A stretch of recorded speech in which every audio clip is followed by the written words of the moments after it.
what's up? Happy Sunday. Happy Sunday. I hope you all are enjoying your Sunday. Yeah, praise the Lord. Hallelujah. What's going on, y'all? Yes, it's a great, beautiful day. Hope y'all all enjoying yourself. About to come in a few minutes. Twitter, thank you for all y'all watch and the views. Hope y'all enjoy it. Hope y'all come over to this side and join the conversations if y'all watching. And also, everybody, this is my socials. Please hit the subscribe button if you have not subscribed to my channel. I am starting getting more subscribers and everything. I appreciate every love and support. You know, getting up there, y'all. I love it. I love it. Mr. 14. Instagram is Mr. Grown. Twitter is Thomas_Grown. And my link on my Discord is down below in the description box. So click on that link. I do watch-alongs. I do discussions. Having conversations on that. So I'm very active for each one of these platforms. So y'all should follow me. Replay game. Thank you so much for your watch. Just replay it. Let me know how y'all feel about any content down below. If y'all want to jump into specific topics, I always put timestamps. So y'all go jump into whatever topic y'all want to go into. And show some love. What's up? All right. Hey, what's going on? Hey. I'm shining.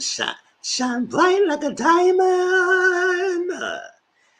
What's going on, y'all? How y'all doing? What's going on? Listen, we got a lineup tonight for y'all. We got a lineup today.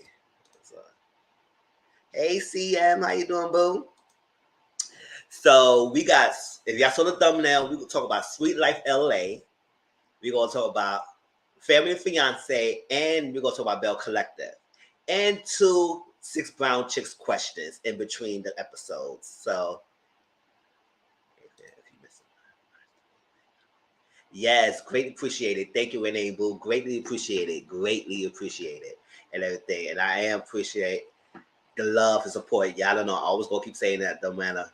I'm a small YouTuber, but still, I still love the people who's been rocking with me since the beginning, who been rocking with me since midway, whatever now, and kept going. I'll never forget y'all over here. Never forget y'all. And it's only gonna get better.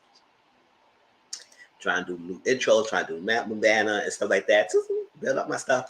But what's going on? Y'all know I start off with shows update. Let's get that going first. Get more people come in. Then we can start the shows.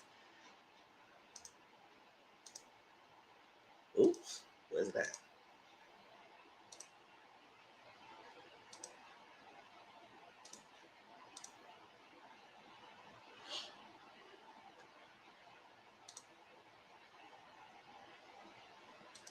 I mean, not really much added to this thing. I think only one show, but other than that, everything is just the same. Number Matters Huntsville season 4 is on break. It resumes in September. If they on break, they should stay on break. All these freaking news about them, especially Martell and Melody, I'm getting sick and tired of that. Now he finally fell for full custody. Now he bashed her because it was some false allegations. I guess what it is. Whatever. Other than that, I'm just sick and tired of it. Can y'all just stop? It's September is right around the corner. Just let it be. Can y'all just stay on break and let us get back on it? It's like, gosh. And then you wonder the reason why she don't want to film with you. So, Melody, let this be the last time y'all film with this guy, with that little scene y'all had to join forces. Let it be that. That's it. I said, nah, I don't got no more time with him. You got to FaceTime me in the scene or something like that. But we not being in the scene together. Because it's annoying. It's just very annoying. It's just stupid. And the Scots is not entertaining either. So, the whole cast is getting annoying at this point for me. But the show is still good though. Real Housewives of Atlanta season 14 is on Bravo TV, and gotta watch the last 2 episodes. But it's doing good. The season is good so far, y'all. Real Housewives of Beverly Hills on Wednesdays on Bravo TV. Real Housewives of Dubai is on Wednesdays on Bravo. Yes. Yeah, no, I have been weeks without talking about these 2 shows, but hey, I catch up on it. And when I catch up on Dubai, yeah, I get my review on it. MTV Catfish season 8 is on MTV. Oh, it's on MTV on Tuesdays. Thank you everyone who was supporting my Catfish reviews. It's still being #1 viewed on my channel, but at the same time, this episode lately has been like trash. Boring, bored, sleep, good night, MTV Catfish, because I don't know what y'all doing here, but these episodes have been not great. And I know Cam be watching my reviews sometimes, so she had to know what's going on. Child, the last episode, this guy came in a figure country bumpkin outfit. I was like, what the hell is that? You with no freakum clothes on? It has been lame. First of all, don't come to my freaking house trying to do a reveal of a catfish when you coming in with freaking shorts and slippers and flip flops and a blue t-shirt on and think you doing something. I said, okay, are you coming here to try to confront me, or are you coming here trying to give me some D? Because that's a freaking F-boy outfit. That's a trap. Y'all know what that is. Anybody who live in the country know what that is a trap is.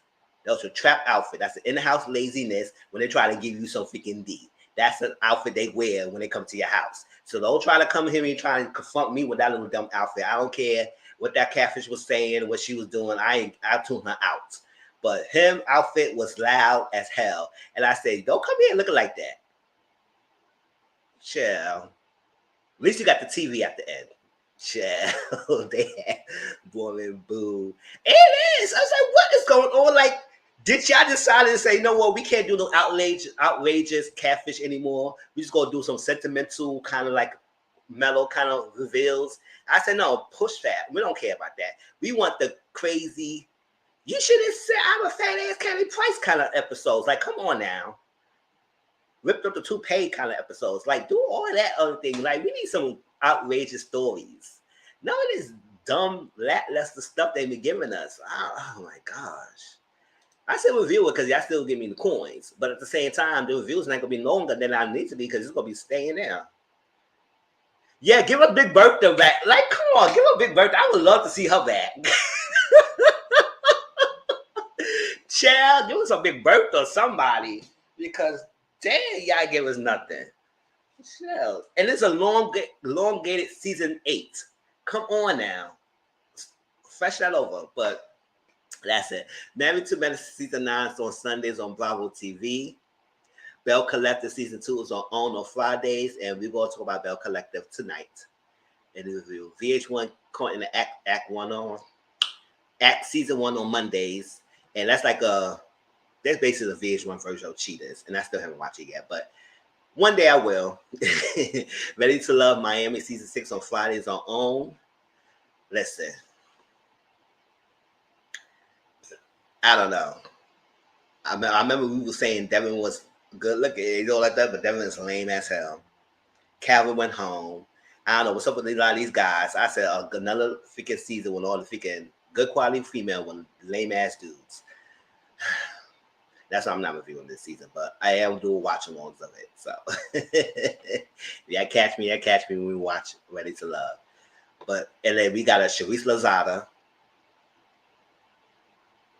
Yes, I said it. Her name is Charisse Lozada. That's her nickname. If y'all didn't watch the episode, y'all would know why I call her that. Because she acted just like that lady and sound like her. I said, oh, no, not to sound like the lady, too. Child.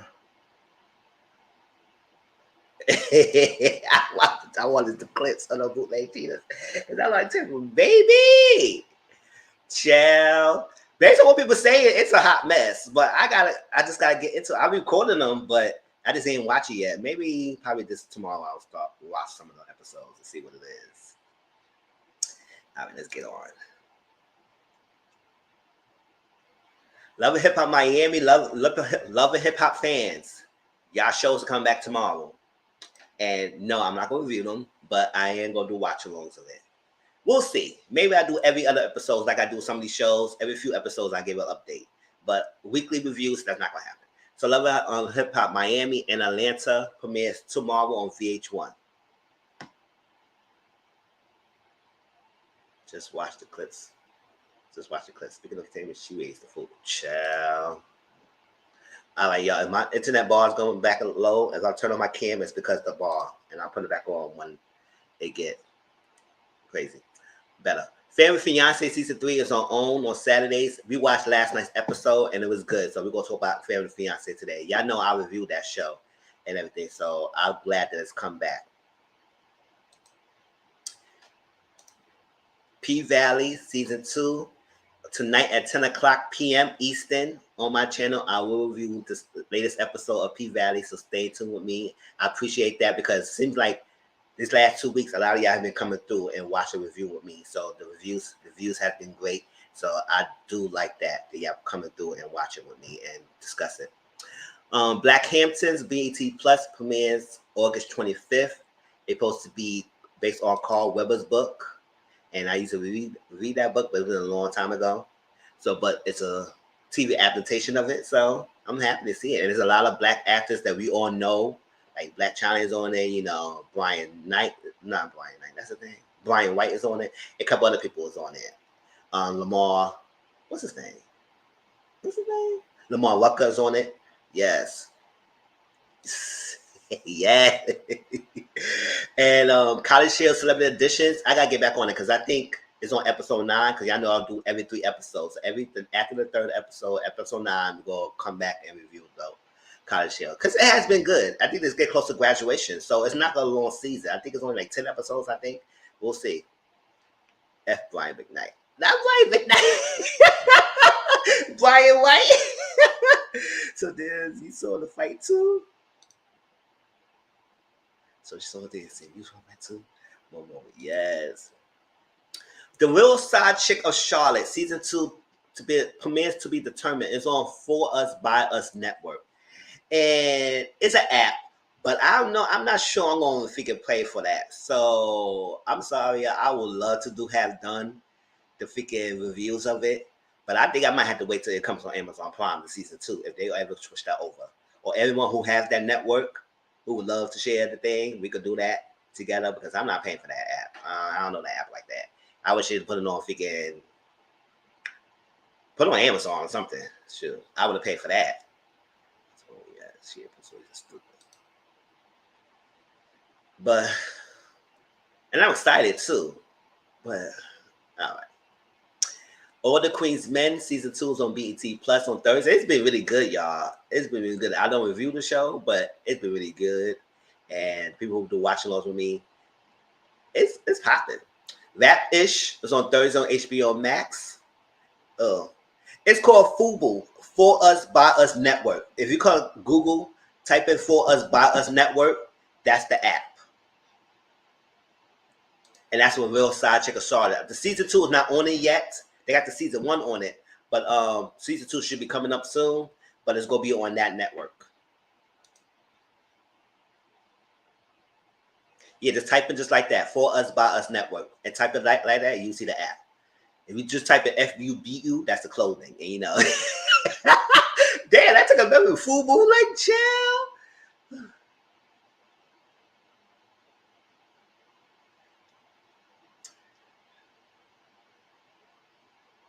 Yes.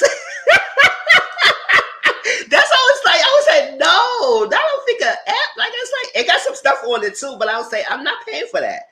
No, you can have an annual fee or you can do the quarter fee. I usually do annual fees if I go for the app because you pay once a year and that's it.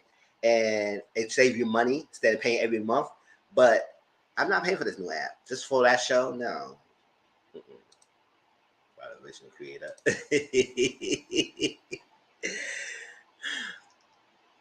Sweet Life Los Angeles, we're going to talk about that today. Is on season 2 on HBO Max. And I didn't even know Issa Rae had this season coming out. Until Toy Toy, I wish she was around. I think she also like that. And she told me that it was a season 2. That's what I'm saying. I'm good on that. So I'll wait till it come on. If it come on Amazon or something, I will view it then if it comes over that. But if that network, as long as they put it on YouTube or something like that, I will watch it and I'll do a review on it. But right now, I'm not watching that. I'm not paying for that app. Oh, yes. Next Sunday, apparently my family should be coming over, so it won't be no live next Sunday. If anything changing, yeah, I know I will put the link up and, I will promote and everything. But if the family does come over, there's no live next Sunday and everything. And yeah, I will still get my own review of P-Valley and everything. And we try and make that work. I'll see what goes on then. Maybe I'll do the P-Valley review. Say late Saturday night at the episode, just going on live, talk about it. But we'll see how that goes, everything. So as it stands, it might be no live next Sunday, but if it changes, it will be one. Okay? Nah, I'm good on that. But whatever. Got it. Send me y'all info. That's what I'm saying, right? Send me the link so we can do a watch along together, y'all. Then I can do my reviews because I'm ready to say, Shador, you pregnant, Shador? I'm ready to say that again. Child.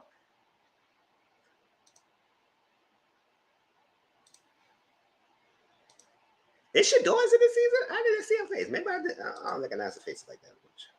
Hope she is, because I'm ready to say, oh, you pregnant, Shador? Yeah, Shador's pregnant. All right, let's get into Sweet Life LA.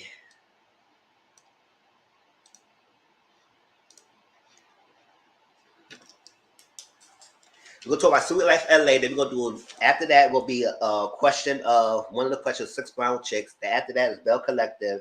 Then another question of 6 brown chicks, and then we're gonna end it with Family Fiance. Okay, Sweet Life LA.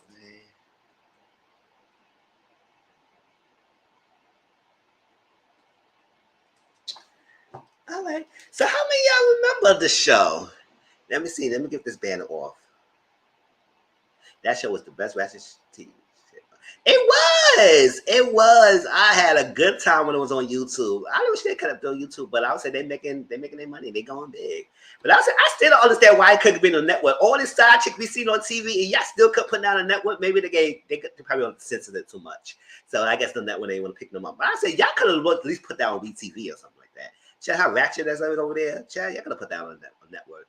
But then again, maybe they didn't want to get censored so much. So, when you're on a network, they trying to dim it down and stuff like that so much. And they not exposing nobody. The people they expose is regular people. So it's not like it was no celebrity, because that's what I feared when I first watched it. I was saying, hold up, how they gonna do this show? Are they really side chicks or somebody that we know already? Because that's gonna be kind of crazy. But it wasn't. It just side chicks are regular people, and they just living their lives. Hey, we see it all the time. Why we came in the network? But hey, they're on FUBU. Congratulations for them. And they're gonna do a side chicks of LA. I said, ooh, okay, y'all expanding. All right, get your money up. All right, y'all. How many of y'all remember Sweet Life? Let me cut this off because we see the pictures of the people real quick. Sweet Life Los Angeles. I had talked about this last season, and I did a review on it. So I hope y'all remember that. And it was good. It's a show by Issa Rae. She produced a show, and the episodes are usually like 30 minutes because she don't do no hour-long shows. I mean, that's a formula because she really don't like do hour-long shows. The first episode was like 44 minutes, but every episode after that has only been like 30 minutes. It's like that. So it's very quick. You can watch that in no time, whatever. And basically, she has the same cast. All the members that were from last season, it came back, except for Jordan. I don't know what happened to Jordan. I don't know if y'all know any updates on him, because I don't follow these people. I just watched the show like that. But I don't know about Jordan. I don't know if he's going to make appearance or he decided not to show up this season. But everybody else came back so far. And, we got Miami back in the season, and it seemed like she might be more of a cast. We'll see. And I like Miami. We're going to talk about that. If y'all don't remember, I will rehash some of the details that happened last season that leads into us, because it's like a continuation of what happened of last season. So if y'all don't, from here, right here, we got Jalen. I'm trying to remember if it's, hope it's big enough for y'all can see the faces. Jalen. Next to him is Tylen. That's Jalen and Tylen are boyfriend and girlfriend, same relationship. Then we have Amanda. Amanda and Tylen have been best friends for a long time. Okay. Then we have Brianna. She's a friend of the cast. I mean, no, she's not a friend of the cast, but she's good friends with Becky.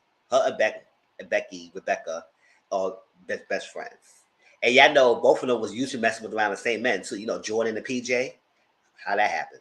It's like that. So that was that. And then we got Rob. Rob is the boyfriend of Amanda. And they're supposed to be moving in together. It's like that. But we'll talk about that in a minute. Gerard getting my nerves this season so far. I don't know what's up with him, but he's the boyfriend of Cheryl. And I don't think we got Cheryl picture here. So like that. Then we got PJ. He the one caused a lot of mess last season. Especially when he brought Miami to that trip and everybody went after Miami except for him. Child. Y'all know how I feel about that, because I curse all the ladies out. Everything. And then you got Rebecca right there. And that's that. So if y'all remember the Palm Spring trip of last season, right? It was Amanda's birthday party, and she rented out a place, Airbnb, Airbnb place, whatever it was. And it was in Palm Springs. So, like the cast, the friends over. PJ decided to bring a +1, which was Miami. Now, I don't have Miami picture here, but listen, these girls are pressed. Especially this episode, the first episode, when she walked in the room. She didn't even say anything. And these ladies was already saying something about her. That just shows that you are that girl. Because when ladies get bothered by you and your presence, just by your presence alone, that means you something. Because ain't no way if somebody gonna give me that, I gonna give somebody that energy so they walk in the room. I said, okay, move on about your business. But the fact you gotta say something, you can turn up your face and saying this and say the energy. I said, girl, it's you. It's you. But let's go back to the Palm Springs. He decided to bring +1, which Miami. And Miami was very respectful. She came with flowers. She would say, happy birthday to Amanda. She was nice. She was respectful. She didn't come up with no rah-rah. She didn't disrespect no one. And the minute they saw this girl, Becky, this one at the end, who's at the flame with PJ, came at this girl hard. Y'all remember when I talked about that? She came at Miami really hard. And then from there, Brianna was Becky's best friend, so she came at Miami because she defended her friend. Amanda came at her because she said, you came with some energy. Why you came over here and stuff like that? I said, what energy she came? She said, happy birthday, gave you flowers. So what energy she came with? And everything. And that, all that said and done, none of y'all really freaking confronted PJ and said why you bore her, why you didn't tell me, this and like that. None of y'all said that. Now, Amanda said that a little bit later, but y'all was still on Miami like it was Miami's fault. And she just came in like blindsided because she didn't know what was going on, because she didn't know the history between y'all two. She didn't know what was going on. Or she came just to be a thing. Now, Miami and PJ was never a fling. They were just friends. But nobody came after PJ. He was scot-free. And then the Miami trip, so when she gave them energy back, how they treated her, now they would say, oh, because now she disrespected you, rude. And so I said, no, y'all came after her. Anybody in their right mind will come to a place and then everybody being mean girls towards you for no apparent reason will feel type of way about you. Now, you lucky she didn't smack your behind or curse your behind, because the real one would figure go off. But Miami kept it cute, but she still went back toe-to-toe with y'all. And y'all didn't like that, because y'all thought y'all could punk this girl, and she was not ready to get punked at all. But y'all still mad that you can't punk her. So all said and done, that PJ kind of messed up. PJ kind of like didn't defend Miami. Wasn't even on her side. They really help her or really defend her and understand why she was upset. That Becky, you do all that for him to sleep in your room that night. I remember that. I said, oh, you're a loose box. What's up with this? All this, you mad, you had him sleep in your room. Don't know what they did anything that night or not. But girl, you was big mad. And it was PJ's fault. It was his fault. He should have brought it over. He should have put on the blind side. He should have defended Miami or stuff like that. And Miami was pissed off, so she turned him F off, and everyone else like that. That whole thing went down last season. And there was another altercation with somebody else. I think Jordan and then Jalen and then Tyler was in the middle of it. Gerard didn't stop it, so Tyler was upset. So he was going on the thing. Cheryl and Tyler was getting at it. So they had to make up friends, whatever, a lot of stuff going on last season. So at the group chat, you remember that reunion group chat when they had with Issa and Cammy Crawford from Catfish?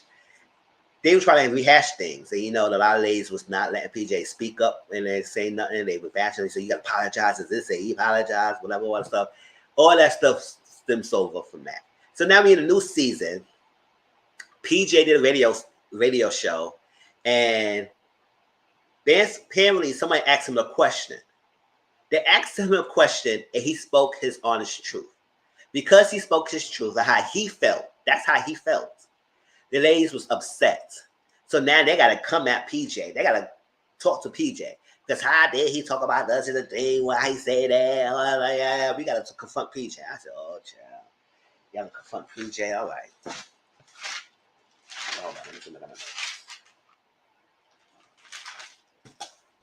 So they got to confront him because they been sitting down. Because Amanda, Brianna, Tylen, and Rebecca sat down together. Cheryl was not there because I don't know what was going on. Because Tylen and Cheryl, they posted made up in the group chat, but since then, nothing really came from them. So I don't know what was going on from since the group chat and now that Cheryl's not there with the group and sit down and chit chat with y'all. Y'all supposed to be off girl friend group, whatever friend group, like I think I'm doing the music group, all that stuff. But apparently Brianna's doing really successful with her butter, butter brie by Brianna and stuff like that. That and all the ladies are doing some real successful things in their businesses because they all young 20s and their 20s and doing well, balancing friendships, relationships, and their businesses, all that stuff. And Brianna's doing a launch party, and she said the theme is lingerie. I said, "Oh, what you better do it? Let's see what y'all wear." Okay, lingerie theme, and support her butter by Brie, um, line. And they asked why Cheryl's not there. It's a bad blood. I don't know what's going on. I guess we figure out later on. And PJ in the radio she said he didn't like how his friends acted. And I understand him. Like how y'all girls was attacking Miami like a bunch of hyenas. Y'all was really doing the most. It's like this gang mentality, like a herd that was trying to come after someone and trying to shut their opinions down. And it's not what y'all want to hear. Y'all kept going. I was like, oh my gosh. Whatever.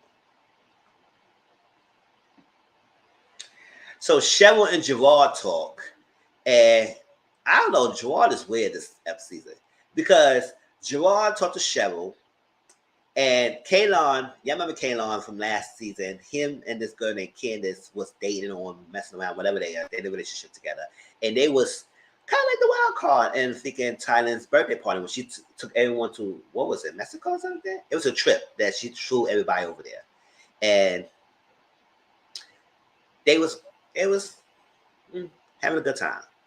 And Gerald said this event that he was on stage with a bunch of people and that he was talking, and then Kaylon got on stage. Now he didn't know why Kaylon was on stage, and they call him K10, whatever it is. Kaylon, K10, it's the same person.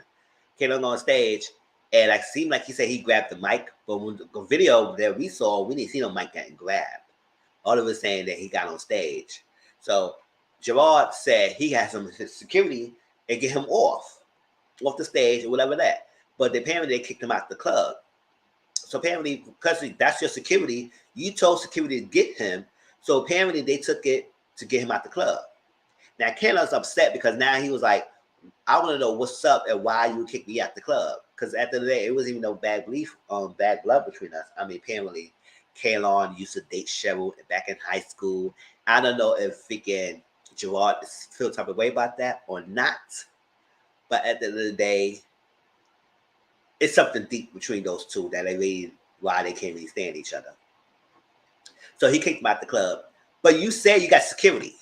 So now when Kano come and confront you later on the episode 2, you try to sit here and try to lie and say that you didn't send no one over there to kick him out the club, all that. So I said you just said it out of your mouth. So what are we doing here? Are you lying? Like, why are you lying? They trying to flip it like, oh, you the Pablo. Why you inviting on stage? Because he said it, the reason why he was on stage is the DJ. He knew the DJ, and the DJ invited him on the stage. Call him out and call him onto the stage. But you're not mad at the DJ for calling him on the stage. You mad at him. So you had the people escort him out. Even with the video evidence, you still try to sit here and lie and kill on face and make it seem like you had no parts of him get kicked out the club, which you have every part of it. I was like, Gerard, sit down. Because he moved funny from last season, and now he see move funny this one, and I can't really stand him. So we'll see what's going on. But you lied. You did kick this boy out, and you try to sit here like you didn't. Okay, boy, bye. So Amanda and Rob started talking. You know, this is Rob in the middle with the beige, tan shirt, whatever. And it's Amanda right here with the white shirt with the long ponytail. They was talking. Apparently, Rob and PJ are really close now, or they're getting close because PJ is helping Rob get in the comedy act. 'Cause, you know, PJ, he worked with people and trying to get them to. I think he has an artist that he worked with, and he try to help people connect. Like he is like a manager, agent, whatever he is, and he helping Rob get comedy because you know Rob want to do comedy. I said okay, but Rob and Amanda supposed to be moving in together. Now, Amanda didn't really tell her parents about that Rob is moving in and everything because I guess I don't know why she's holding up and why she's like hesitant to tell them and everything. But that's that. So, in the midst of that conversation, he meant to tell her that he gonna quit his current job because I think he's a teacher right now, and he gonna quit and is pursuing comedy full time. I said I understand that teaching is hard, but unless you put in some bank with your comedy sessions, I don't think you should be quitting your job that quickly and trying to do this full time. Especially you try to move in with your girlfriend, and money gonna be need to be had. And now I'm gonna sit here trying to pay all the bills when you try to get your comedy career going, and you know, having money in the artistic entertainment business, it's always not stable unless you like on it like that, grind it like that. So yes. So I was like, quitting that job is not the right thing to do right now. And so she was like, so I said, girl, you still contemplating that? I would say, push pause. No, you can't live with me with no job. Now, I'm not trying to say to stay in the job you miserable in, but at least you have a solid backup plan with the money you getting in. Then I could consider it. But no, don't try to entertain me moving in with me, and then you gonna say you gonna quit your job trying to move in with me. So what you trying to do? Me take care of y'all? He does shit. I don't know what man they're gonna do. Whether she gonna say, you know what, I hold it down while you try and get your comedy career going, you know, yada yada. I'm a bird like that. Nah, she ain't saying no, she a bird. But you know, but when y'all do that, you decide to move in with your partner, and your partner gonna tell you he's quitting their job.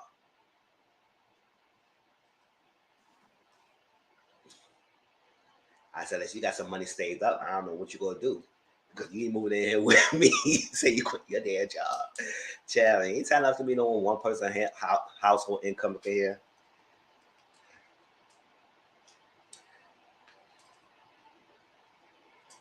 So Jalen in Thailand is having a barbecue and inviting a lot of their friends over. And then we started seeing somebody named Marcus. Marcus and David. And we mainly see more Marcus talking in this episodes this season. And Marcus and David are so-called friends of Jalen.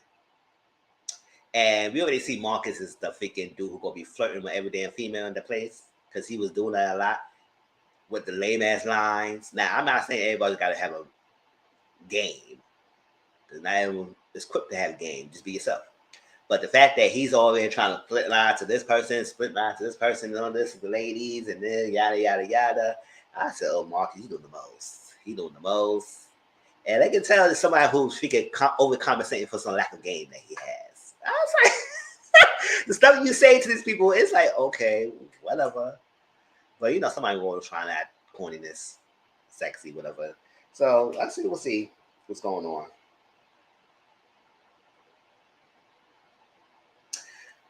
So at that party, Bree told Rebecca that Cheryl is coming to her event. Why she say that? Because Becky was all her feelings. Becky said, "Oh, I don't know why she's coming through. What's going on?" That I was like, "Yeah." I said, because you thought you was doing something. You thought you had all the power. Thought you gonna keep Miami away because at the end of the day, Tyler and Cheryl was the only people that was not here from the gang up on Miami at the Palm Springs trip. Because at the end of the day, it was the Miami fault. So the fact that Becca still has this animosity towards Miami for no apparent reason when your issue is still with PJ. Now, she said she's mad at Miami because of that altercation she had with Palm Spring, people was on her freaking Twitter box, DMs, Instagram giving her death threats. Say they're gonna slit her the road, they're gonna come to her house, they're gonna kidnap her, they're gonna do all this like that. I said, damn, people do the most. I don't agree for y'all to do all that. At the end of the day, these people, you don't know these people. And I don't know why y'all are going to do a death threat to people that y'all don't know because you don't like their character or how they portray themselves in the TV show. At the end of the day, it's just a TV show. It's not that serious. But some people just take it to the extreme when they come to the person they didn't like or dislike. Because we've seen it happen numerous of times. I say, y'all have no people in life, but y'all that get that mad and heated to go do extremes when threatening people that you don't know. Especially when the people are playing fictional characters. And you make it seem like that's them in real life. I say, what the hell? But listen, unless people went to sleep on thinking facts and fiction on reality and fantasy at school. But nothing in here and there. But she was getting death threats because how she was perceived or how she betrayed herself last season. I said, okay, minus the death threats, but all that stuff you was getting, yes, it's not Miami's fault. All that stuff you was getting because of what you did, girl. You did that. You came at Miami like you was this girl because you were so bothered that PJ brought her to the freaking trip. It was your actions. You was the mean girl. You was coming to Miami for no apparent reason, say it was her energy. It's her energy that she came off. I said, what energy? The only energy she came with was being herself and she was being positive. The energy you coming from is that you went after the girl instead of going after PJ who you were upset with. Because PJ should know that he knew I was going to be here. So why he was bringing another girl? Apparently, Miami and PJ was not messing around. They were just friends.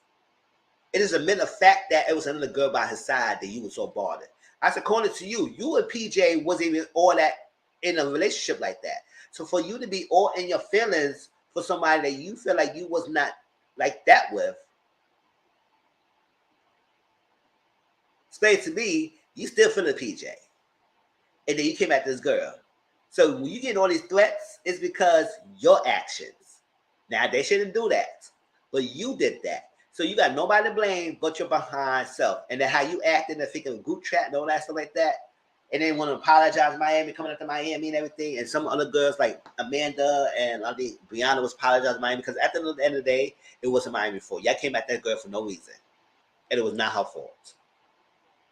So when she coming after y'all and come full force at Miami, I'm here for her. She have a right to. At this point, y'all show me wrong. Y'all did me wrong. So it's no thicker hose boss at this moment. Whatever I say at my mouth is what I'm gonna say at my mouth. Like it or not. So you should not have came at me like that. So that's not Miami's fault. So she's mad at Miami because she was getting all that. I said, oh girl.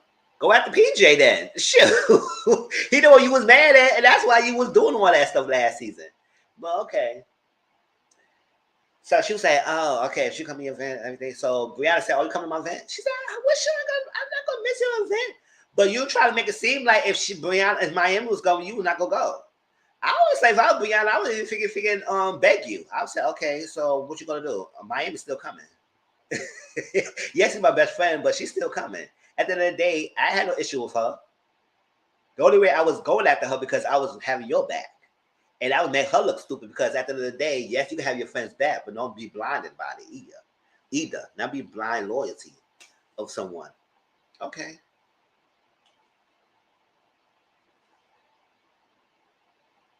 I had that talk about Kayla and Gerard. I was on Kayla's side. Gerard, you was doing the most. You did tell the security to kick him out because you feel some type of way because he came on stage when you were doing your speech.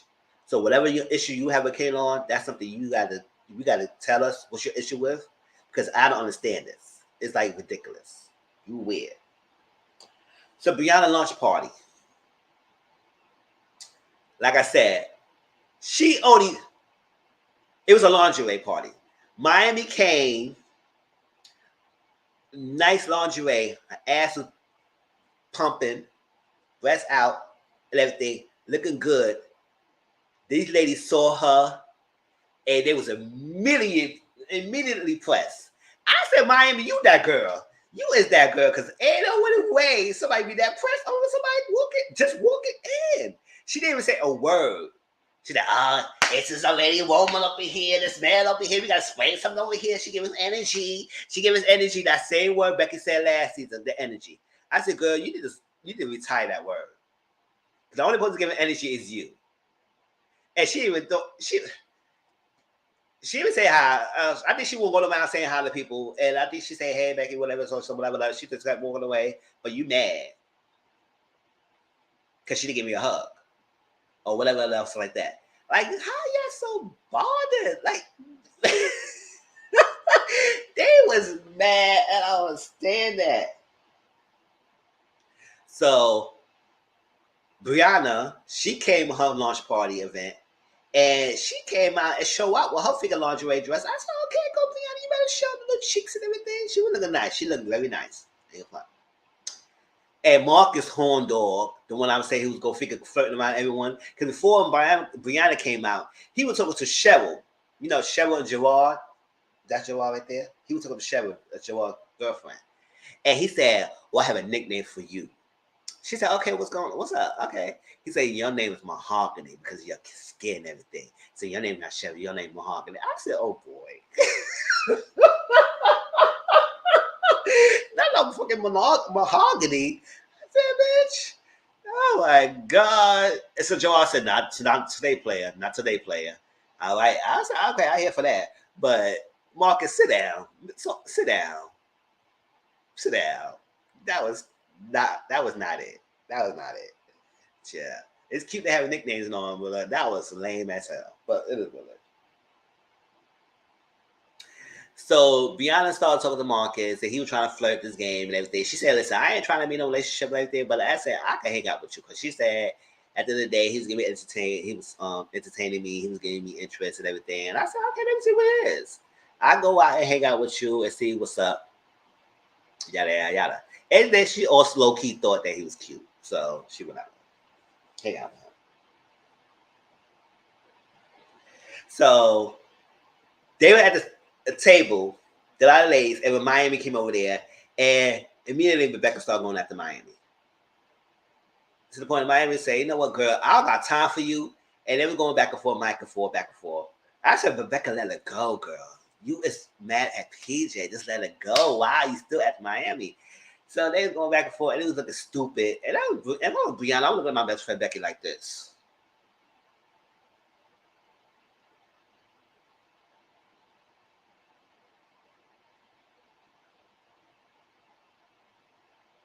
Becky had to say, why are you give me that face? Because I said, you looking stupid right now. That's why.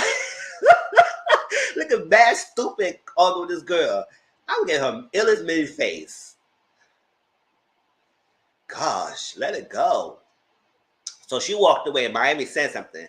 And they said, Miami. I said, girl, no, why you Miami her? She, at the end of the day, she deserved it. You coming after me, you whatever came my mouth is coming out my mouth. You're a lone, darn, dirty bee. And that's what I said. She ain't saying that, but hey, whatever. That's what it's going to be. So apparently the girls want to talk to PJ. They were having an intervention with PJ. So PJ said, I said, cool. PJ came with Kofi. And I said, oh, I got Kofi. Yeah, I got Kofi. Something like that. But he told me. But he came with Kofi. And PJ said, cool, I can talk to them. It is what it is. So it was Amanda, Thailand, Rebecca, and Brianna. All standing there, hammering at PJ. They said, what you say to your radio station? He said, why you say all that stuff? He said he was asked the question.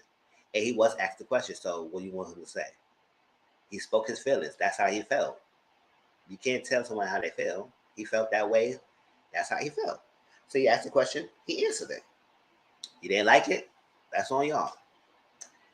And it was going back and forth. And Rebecca said, I need a personal apology. He said he would apologize. And he said, I don't know why y'all want why y'all keep coming after me, because at the end of the day, I apologize. I said what I said. Y'all came after me. Y'all said what the thing. I ain't had no word in. I couldn't get my speaker in, so I apologize when I came. I did a general apology. I said everything. I apologize. He said, oh, I get apologize for you. I need a personal apology for you. I need a personal apology for you. That was Becky. I need a personal apologize. And all that stuff, and they're going back and forth, and they were trying to hammer it, and he couldn't get his word in. So Rob, who was Amanda's boyfriend, Rob, in the middle, he came in. He was saying, "Listen, let the guy talk. Let the guy talk." And why he said that? Because everybody was saying, "Nah, get out of it. Why you in here? Get out of it. You ain't had nothing to do with you." But that's saying at the end of the day, y'all 4 ladies is ganging up on one boy. Ganging up on him. Just like last time, y'all was ganging on Miami. They don't want PJ. Yes, PJ was at fault for bringing someone over and everything. And at the group chat, y'all trying to hammer his head. Y'all went down on him. Whatever. All that stuff. And he spoke how he felt. But yes, I do understand. If y'all want him to speak, y'all want to let him speak. Let him speak and get his mind, his things out. If y'all want an explanation of why he said his things, don't ask me and then keep cutting me off every time I explain it. So obviously you didn't want to hear me. You just want to vent out your frustrations. And so what we having this conversation for? If you're not going to listen to what I said, say. So they were going on. And then Rob was like, Tyler, what's going on? Because Tyler was getting upset. And Rob was like, you know what? Because you're doing the most and everything. And I anti-Ty and everything. Because he was not saying that he was anti-Ty. He was saying that Tyler felt like if you not on her side, you against her. And you're against Tyler. So that's what he said anti-Ty. Because nobody checks Ty. Because when Ty get upset, she say a lot of things. And she did say a lot of things. Because granted, yes, they didn't want an explanation. They wanted him to say what they want to hear. And that was the point. And not let him say with his piece. You might not like what he said, but that's how he felt. And I agree. Y'all did was on him on group chat, which it was warranted because y'all had to vent your frustrations, but y'all didn't really let him to speak like that either at that time either. So he felt some way about it. So Rob was telling y'all let him speak, and y'all getting upset about that. He said, "What's going on?" So Ty, going to come out her mouth saying you're a weak ass nigga, and you on PJD, and you get out of here. You are dead to me. I said, "Girl, all that." Oh, he said to freaking let her speak. You said all that your mouth for your best friend, boyfriend, who she loves, and you cutting deep because someone you said you was a good friends with, and because he speak his mind, you upset. And you went hard, you went low blow. And he didn't even disrespect you. He didn't say anything disrespectful towards you, girl. He just felt like he said, y'all don't hold her accountable, which I do understand. I do agree. Y'all don't really hold Tyler accountable and how she speaks out her mouth. Because when she get explosive, she says some nasty, vicious things. And y'all don't hold her accountable because of what? She put y'all together. She was like, what? Tyler is nobody special for y'all to be walking on eggshells with. Let her know that she's just as accountable and just as wrong with her actions as everybody else. Apparently, everybody was on one that night, drinking. And they had to go that far. Then they had to gang on PJ. They should let PJ talk. Yeah, they had to get mad at Rob. He just said, yeah, if y'all let PJ talk, it would have been nothing else. Tyler, you was going off the mouth, calling him a weak-ass person. All that. So that's a disrespect of his manhood to say all that. And Amanda, upset, she didn't listen. She didn't even hear that Tyler said all that. I said, girl, can you at least have your man back? I understand that he was doing the most, yes. But everybody else was.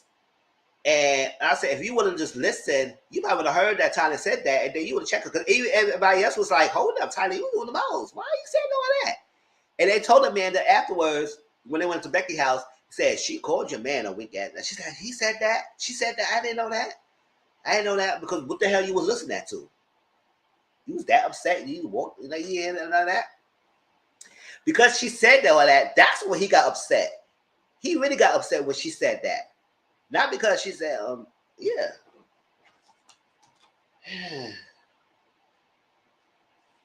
And PJ said he not apologizing anymore. He said, I'm not apologizing. I said what I said. It is what it is. I'm not apologizing. Y'all get it over it. Get over it. And that's that. And Becky said PJ's the reason why she's on depression for 6 months. I said, girl, what? How he's the reason? You depression? Obviously, you lying and saying that you and PJ didn't have that much, because you basically what you told us last season, you and PJ wasn't even involved like that.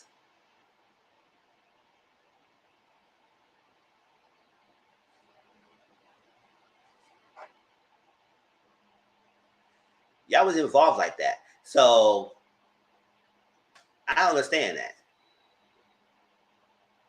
I mean, y'all did it here and there, but it wasn't even that serious, like according to you. So how he was the reason of y'all freaking being depression. I said, girl, you're the most. So like Brianna told Amanda what Tylen said. Jalen at that same thing, let me say, who was it? PJ, right? They was trying to calm things down. And I guess he just said, okay, let her speak. Okay, I'm listening, let her speak. And Jalen got upset with that because he said, how you gonna tell my girl to say let's speak? Because I said that and then you trying to be too much. I said, what you doing? So all of a sudden, Jalen reach out and try to hit, and I kind of like hit, or I don't know, connect or not, but hit towards PJ. And now PJ got upset. And they was going on for, and I said, oh my God, Jalen, why? It wasn't that serious. He just said, let Tylen speak so I can hear what she got to say towards me. Like, it was that serious. So he was on one too. Because I guess he was on one because Tylen was upset. You know, he got to be upset because his girl's wound up. So with Tylen and Jalen speak, and I also was like, hold up, Jalen. He was saying, because if you did act the way you did, Tylen, I wouldn't react the way I did and did what I did. All my actions was because of you. I said, oh, hold up. Yes, Tylen was doing the most. But she didn't force you to hit a PJ. You made that decision on your own. So don't put that on her that it was her fault why you want to hit freaking PJ. You had to hold yourself accountable too. Yes, Tyler needs to hold herself accountable for what she said and how she blew up. You need to hold yourself accountable for how you blew up against PJ. Yes, it was upset because your girlfriend's upset, but your girlfriend's part of it. She part of this issue. So you a grown man. I can't make you do anything that you wouldn't do yourself. So don't try to put down on me. So I didn't like that. I said, don't try to blame the girl. Yeah, or needs to calm down.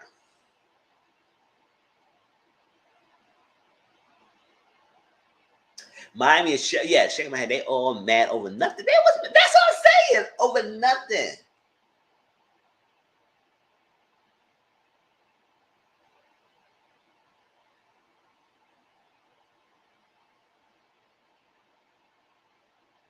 Hold up.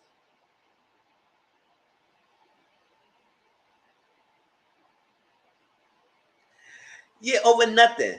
So Miami and Cheryl came back, talk, and Miami said, I called the people Tyler and the termites. I said, oh, child. Why you say that, Miami? But I would say, hey, listen, they came after you. Whatever nickname you gave them, that's what it is. They termites, they're a bunch of termites. Get exterminated, just spray them out. That's what it is. So Marcus and Brianna talked, and Marcus said something. He said, you keep taking direction, you take directions. And Brianna would say, hold on, why you keep saying I take good directions? What are you trying to tell me? What are you trying to tell me? And also I was like, okay, I'm taking good directions means what? Like I could be coachable, I could be docile to you, I could be submissive. What? What is it? Explain to me about that.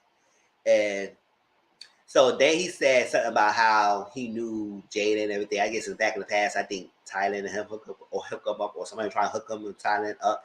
And after when she said that, he said, "Oh nah, I can't." Yes, because you had your issues before because you and Fika Becca was sharing men, and how that happens, and how that let y'all be do what y'all was at. So y'all should not be sharing men. So I understand that. So nope, she didn't want to go down that path again. But I was way in the past. But still. And she said, I don't like to listen. I don't like to listen. I don't like to be the because I don't listen. I was like, girl, okay, so like, I like Brianna. I like. So Rob and Amanda was talking, and Rob was telling Amanda everything that was happening, why she said that to me, and everything that took me over the edge, because she said I'm a weak ass person and all that stuff there, and having your man back, because Amanda feel like she's in the middle. I love my best friend. I'm gonna ride like my best friend, and my best friend telling me to pick my side. And I don't think none of them was telling you to pick a side. I think they all try to tell their side and try to get you to understand when they came about, how they came about in the altercation. But my thing is, I feel like Rob didn't really be respectful towards Tynan like that for her to even say that nasty, vile things towards him. So, yes, maybe Rob shouldn't step in and say that. But at the same time, he just say, let the man speak. Because he said that, he got to be on PJD. Come on, that's too much. That was too much. And now Amanda said, I'm crying because y'all put me in a position. And it's, y'all put me in this position. And that's how the episode ended. And yes. And I feel like it went over the edge because Tyler went there with the insults. So y'all do need to hold this girl accountable because y'all don't. Because you said it yourself, Amanda, in your confessionals, that sometimes we don't hold Tyler accountable. So she does things and sometimes she realizes she shouldn't be saying, doing things. So I said, okay. So Tyler, you can't be upset that people saying that you are not held accountable for your actions. And your friends don't check you. Because they really don't check you. So I don't know why. Like, is Tyler in the figure it girl or something like the group that she can't get checked? All right, whatever. But that was Sweet Life in Los Angeles, y'all. Hope y'all enjoyed that review and everything. But it's good, y'all. Like I said, it's only 30 minutes episodes, so y'all don't have to waste a whole hour watching it and everything. But I do watch along to it. So every now and then, if I'm pulling the Discord, y'all can join in and just watch the episodes with me. Like I said, it's not bad. It's not bad. I mean, yes, it's 20-year-old something drama.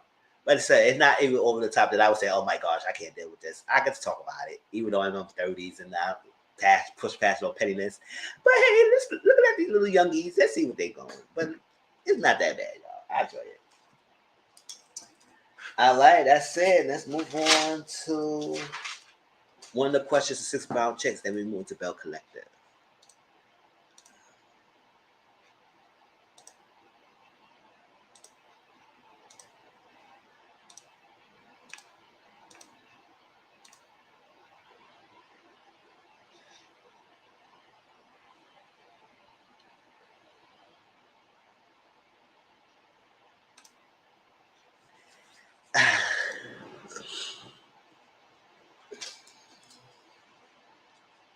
All right, what question? Let me see. 59.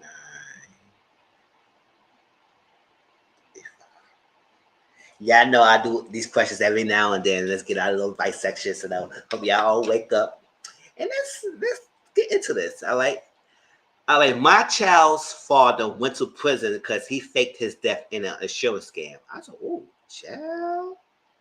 Not an insurance scam. And faked his death? What is going on? Were you in on this or something? Okay. I knew nothing about him.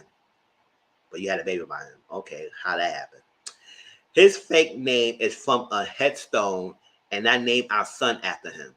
You knew nothing about him, but you named the son after him. Okay, girl. He came out of prison openly bisexual. I want to end things, but our 6-year-old son adores him in Vice.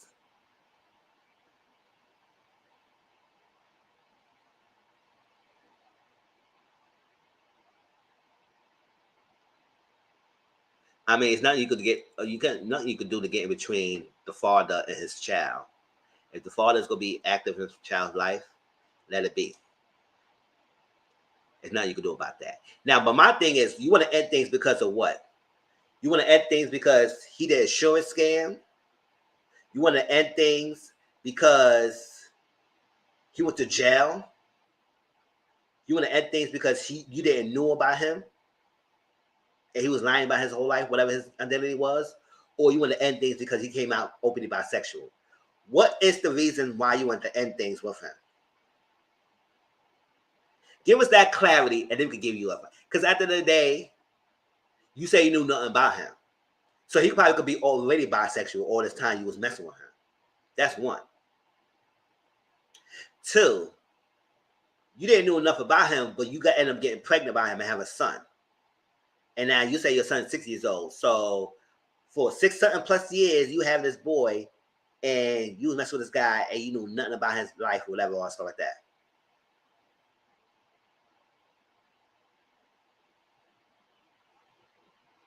Yes. And that's what I'm saying, right?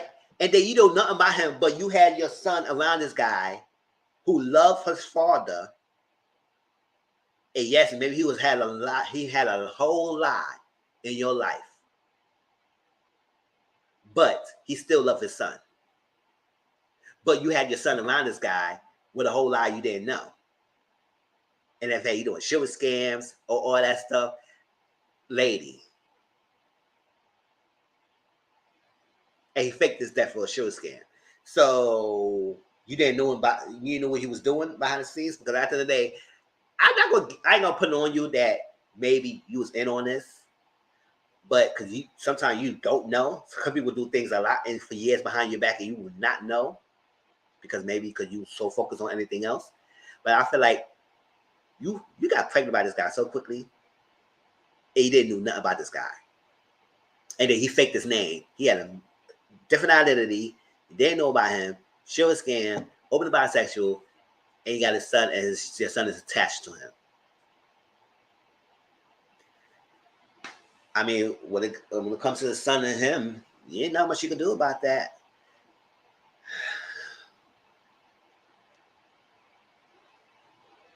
I mean, if you feel for your son and you feel like something gonna happen, then maybe you should get a court involved or something like that, get some protection. But I don't know if he said anything about him being vicious or violent, or you just said he just faked his death for a sugar scam to get money. But after all that stuff, you didn't end things until he came out openly bisexual. So that's the only thing you ended things because he came out bisexual, or you ended things because of other stuff? Because I'm trying to understand why you want to end this now when you was going through all this stuff with him and they knew him out and he was all right with it until he came out, until he was open bisexual. Then you want to open the end things. What's your thoughts? How y'all trying to know him if you didn't know him and you found out he had a fake name, but you still let your child out? Exactly. He could be the whole Pedialyte around here, and you would not even know. Because you don't even know.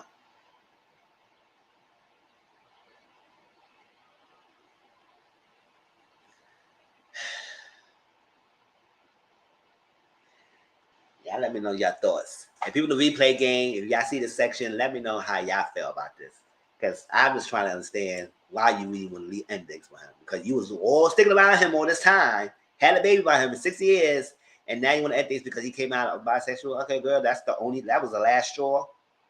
Not because he was committing insurance fraud. Not because he would fake his own name identity. That last straw because he came out bisexual. Okay, girl, we'll see.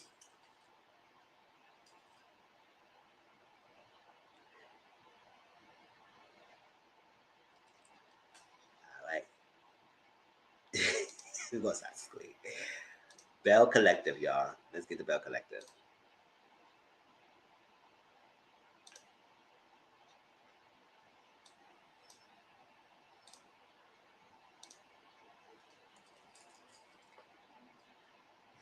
All right, 105.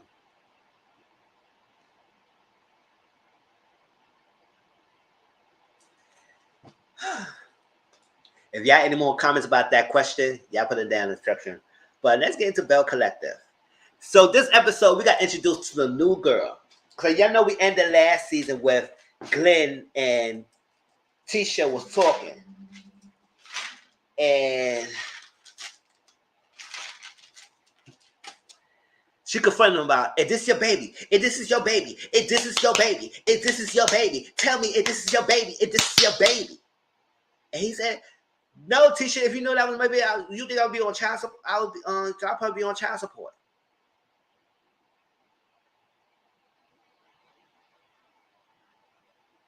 So let me get this straight.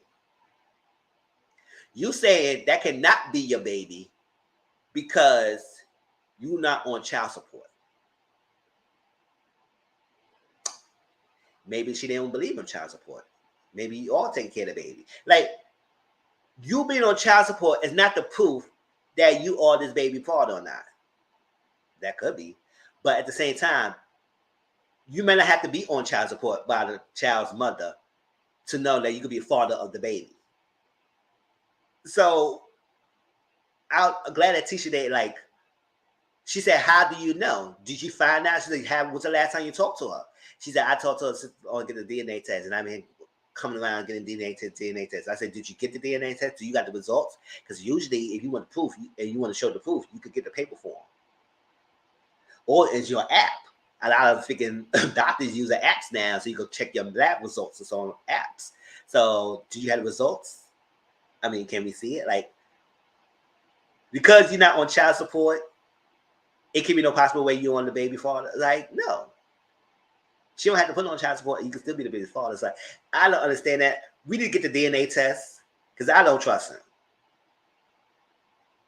Now, you misses her and you want to be with her and she your everything, and I know I messed up, and yada, yada, yada, and all that craziness.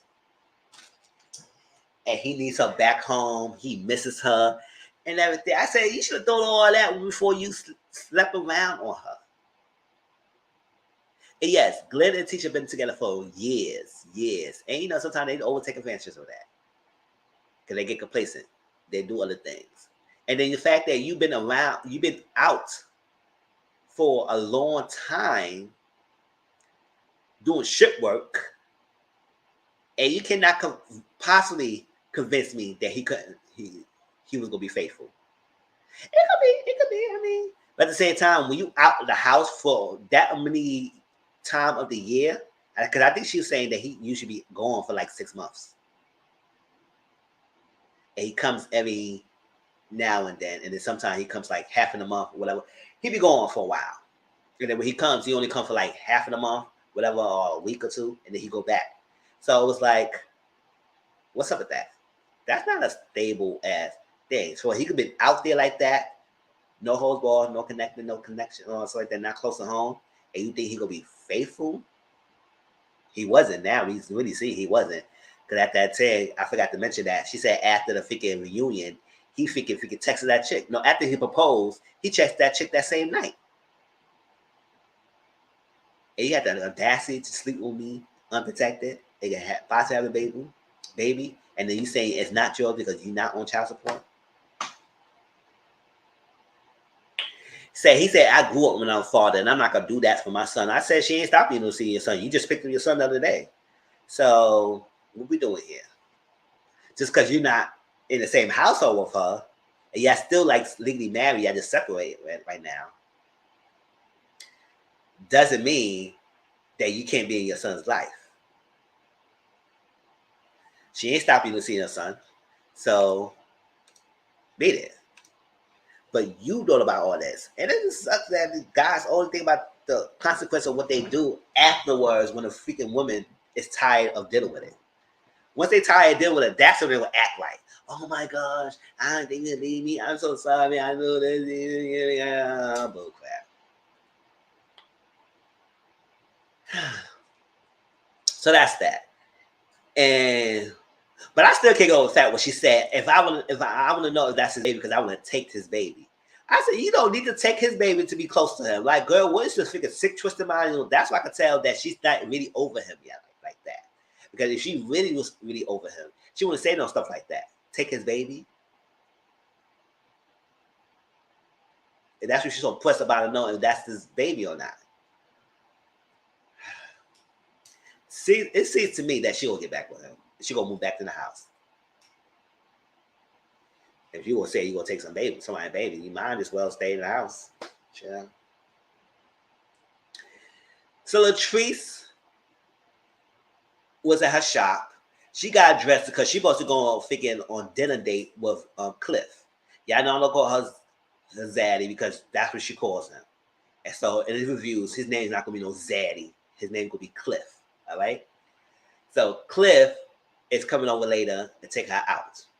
So she at the shop, and she always gonna tell us how good her thing is. She started off Garden Lift Beauty, hair Lift Beauty in her car, and then now it's multi-million-dollar business, selling hair in vending machines. Open, it's selling. It's really good. And the store she's in right now, I think she got to relocate to another location, but she don't want to leave the area because she said these people in this area is the reason why I'm successful today. Which I understand. That's sentiment and value. They're the one who start you off. So give back to the people who really help you build. But at the same time, you gotta think about a businesswoman. You gotta think about what's better. If you need a bigger space, a better building to house your stuff and have better quality, you might do that. It doesn't mean that you turn your back on your peoples. They will follow you.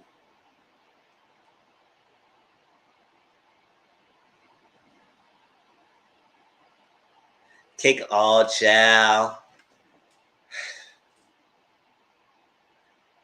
That girl. So she called Cliff. He said, "Oh, Cliff knows to fix things. He know how to fix things." So Cliff thing, because I guess she was something with the hot water, no heat, and something like that. So he came over, and there's a little yin yang yang to the sink, and it works. And I guess something else gonna happen. And she said she kept selling out products. And she apologized. So she apologized for herself. She with a cake on. That's what I'm saying. Such with that chick. I guess that's what I'm not the internet isn't in the season anymore because she got dragged.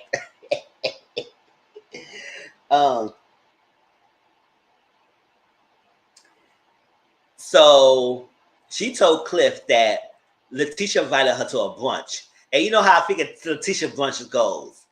I said I don't know what woman power brunch she having, but baby, her brunches go disaster real quick, and her common denominator is her best friend. Y'all know who she is. Marie the blonde. The one right here, the blonde, Marie.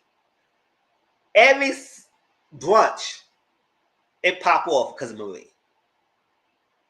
Now, granted, that brunch when we don't talk about black people like that. We don't talk about black people like that. I'm glad that Marie got her behind because she was doing the most. I'm glad she got her behind. That's not saying because that's the only thing I feel like Marie was justified what she's saying because she got on the thing. My God, she was doing the most. Even though she still pops off in the brunches, but yes, that lady was doing the most. So she could shut her down. But that brunch when she came in a little Bo Peep outfit with the hair, she said this was above it and come out of the cheese and everything and all that something like that. That started because of her.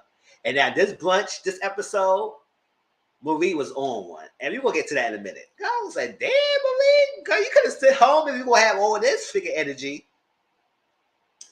So Letitia invited Latrice over to the brunch. And Marie going to be there. And Latrice and Marie still don't see eye to eye. Because Marie is upset that Latrice was spreading false accusations called her a medical fraud. And kind of ruin her business. Because of that, even though probably was no proof and everything, the word of mouth still taints her reputation somewhat. I know how true of that. I don't blame Marie. They were together to say she was stealing federal funds. Why would I say anything? Yes. She came with a bad energy at the brunch and put everybody down. But I do understand why she didn't want to say anything about Latrice. But my thing is, you gave Latrice way too much energy, in my opinion, to that thing that it comes to the point you just soured the whole move. Now, it was a lot of things she was going through, but at the same time, like, girl, if you didn't want you to stay home. Yeah, if you like to subscribe to my channel, y'all. Hope y'all enjoying it. Hey, Alec, how you doing? Should stay home. But yes, you don't have to like Latrice. You don't have to talk to the girl. And it came to her name came out the hat. I said I got nothing to say about the girl. But you could at least say something nice about everybody else. Or at least not be there. But yeah, So Latrice said, by the same time, it's Latrice and Antoinette, and then somebody else was collaborating and with Kaylin and trying to take Marie business down and try and make 4 acquisitions. I do understand why Marie would be pissed off of Latrice. Whether Latrice said, girl, I don't got time for that. I would not say that about your business and that thing. Who does that thing? I said, I don't know. If that's true, if you did that, listen, that was wrong. Because at the end of the day, whether you like Marie or not, don't make up lies.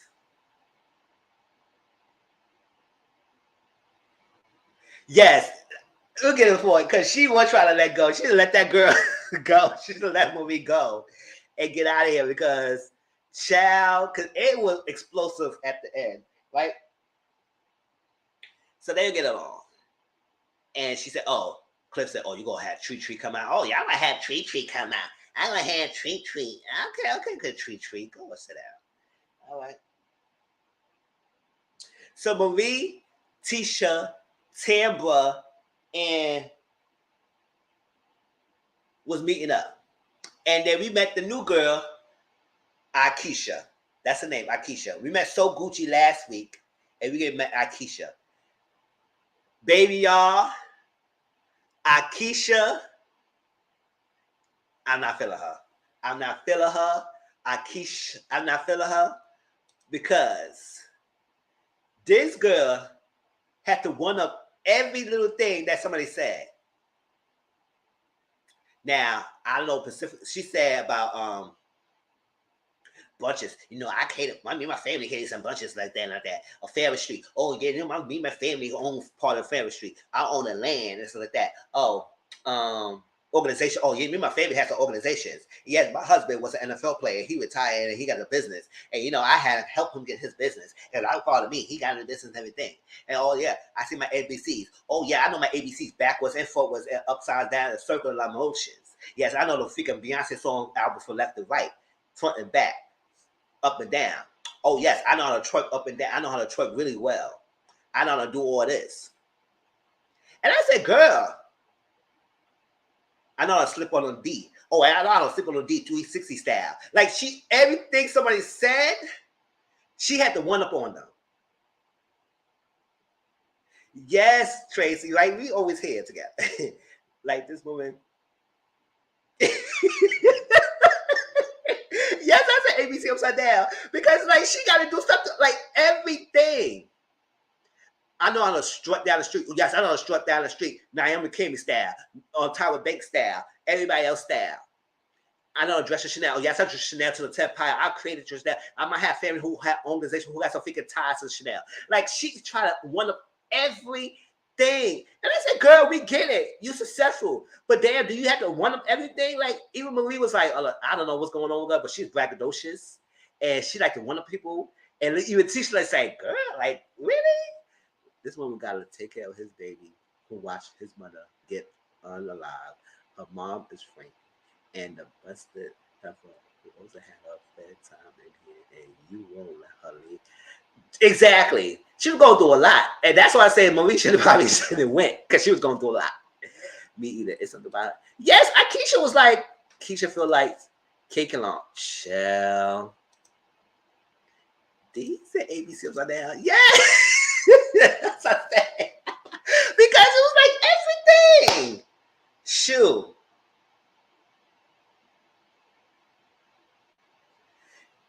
You could say like I bought groceries. I bought groceries for the whole week. Me and my own family own a whole chain of grocery stores. Like, okay, girl, like we got it. We get it. We get it. We get it. We get it. We get it. So she said, I'm the queen of Jackson. I'm a queen of Jackson, Mississippi. Yes, I was originally from Jackson, Mississippi. That she went out because she's married to an NFL player. You know, she had to go where he goes. And I think he's in Jersey right now, so he retired.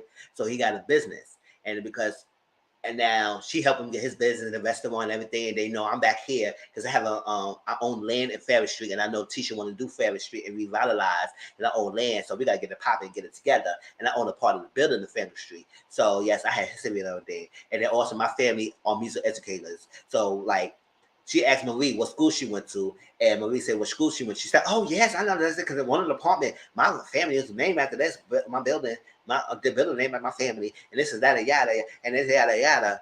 And I was like, "Okay, Akeisha, you really giving us your curriculum vitae, not a resume, a curriculum vitae, because baby, she was lifting and pinpointing everything that she was doing."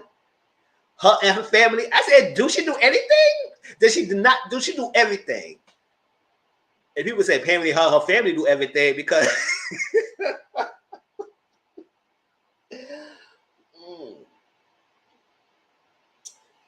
So both Marie and Letitia is not feeling Akeisha like that. Now she's good friends with Tampa because her Tampa and Akeisha, they knew each other for a while. And everything. Oh yes. She also did radio station. So, oh yeah, I'm in a radio station. I'm in number one in the radio station and everything. I said, "Dad, girl." So now she's in Jackson, Mississippi again, and she's back. And we'll see what she gives because, and then when she at the brunch, we're gonna talk about the brunch because how she critique the brunches. I said, okay, granted, some things you got to think about the brunches, but gosh, girl, you just got there. Can you stop being negative Nancy already? She remind me of Monique Old Child. The braggadocious part, like, oh yes, it is, and I did this, and I did this, and this is this, and this is this, and this is. I was like, child. So Marie met with her mom. She had to sit down with her mom, and I'm sorry, Marie. I know you so much. I want to help your mom and everything, but your mom is a lost cause. I'm not saying that you should not be by your mom's side, but I think she just fall on right now that you trying to do all this is not helping you. You losing yourself. You losing your mind because, granted, yes, you do want to understand why your mom chose the drugs over her family, why she was addicted. But addiction is hard. But we gotta need to know what led to her, what happened in her life that led to her the path of addiction and everything. And like I don't know whether the mom gonna speak on it or not, but Marie said she opened a clinic to try to understand why it was that. And they were mainly talking about the addiction part. But my thing is, the addiction doesn't happen like that. It happened over something that was going on in their life that led to the path of addiction, that led them to continue on that. And the fact that she came out of rehab and still relapses from time to time, that means it hasn't been working. And she's choosing to go back. So I'm just saying, Marie, that yes, it's your mom, but I don't think you should over stress yourself out of someone who going to continue down that path. Going back to the old neighborhood where she used, that was the trouble, son. The troubleness, the influences to get her back on that. And it was easy for her to relapses over and over and over and over again. And she said, "Baby, I'm addicted to the drugs. And I'm gonna get it right. I'm gonna get it right." And I said, I feel for Marie a little bit because I know how much she loves her mom because she didn't get raised by her mom. But as her mom would tell her, it's a reason, you have to understand it's a reason why I wasn't raising you. If I was raising you, do you think you would be like the successful woman you all is right now? Sometimes, yes. Have a great day. I was just coming to say I'm watching the Real Queens. Hey, all right, Alex. See you later. Thank you for coming by. I hope you catch the replay. And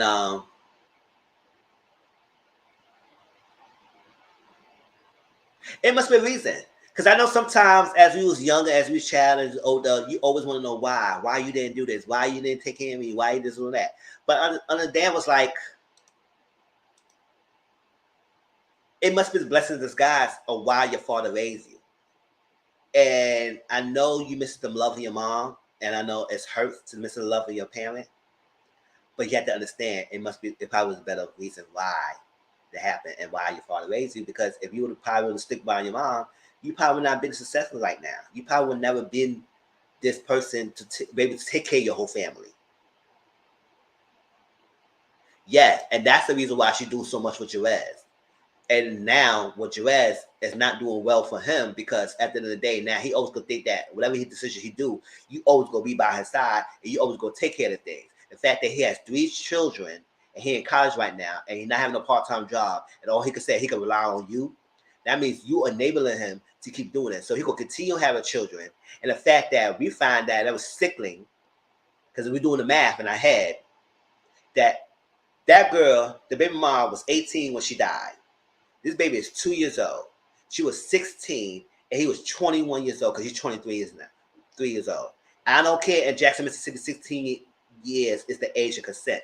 That is sick, and he shouldn't have dealt with someone else. Why are you dealing with 16 years old? What, you didn't see nothing freaking wrong with that? The fact you got pregnant, a teenager, becoming a PLite? Come on now. But you enabling him. So the overbearingness, because your mom wasn't there for you, I do understand that. And that's a great statement right there, Sia. So like that, because it was like, you do much, and you're not doing your son a service. He said the only thing you could do is just go to school. No, the only he could do is go to school and get a part-time job. That's what he should be doing. And take care. Now that he had to be a full-time parent, well, he always gonna be a full-time parent with all 3 of his children. Well, I mean, but with that one kid, hey, they were like, bro, that one kid, the one that mom's down, that you are a full-time parent for this one. He with you now. You the father. You take care of it. That's yours. And that all you tell him that he had to just only go to school and he doing good now. He didn't step up.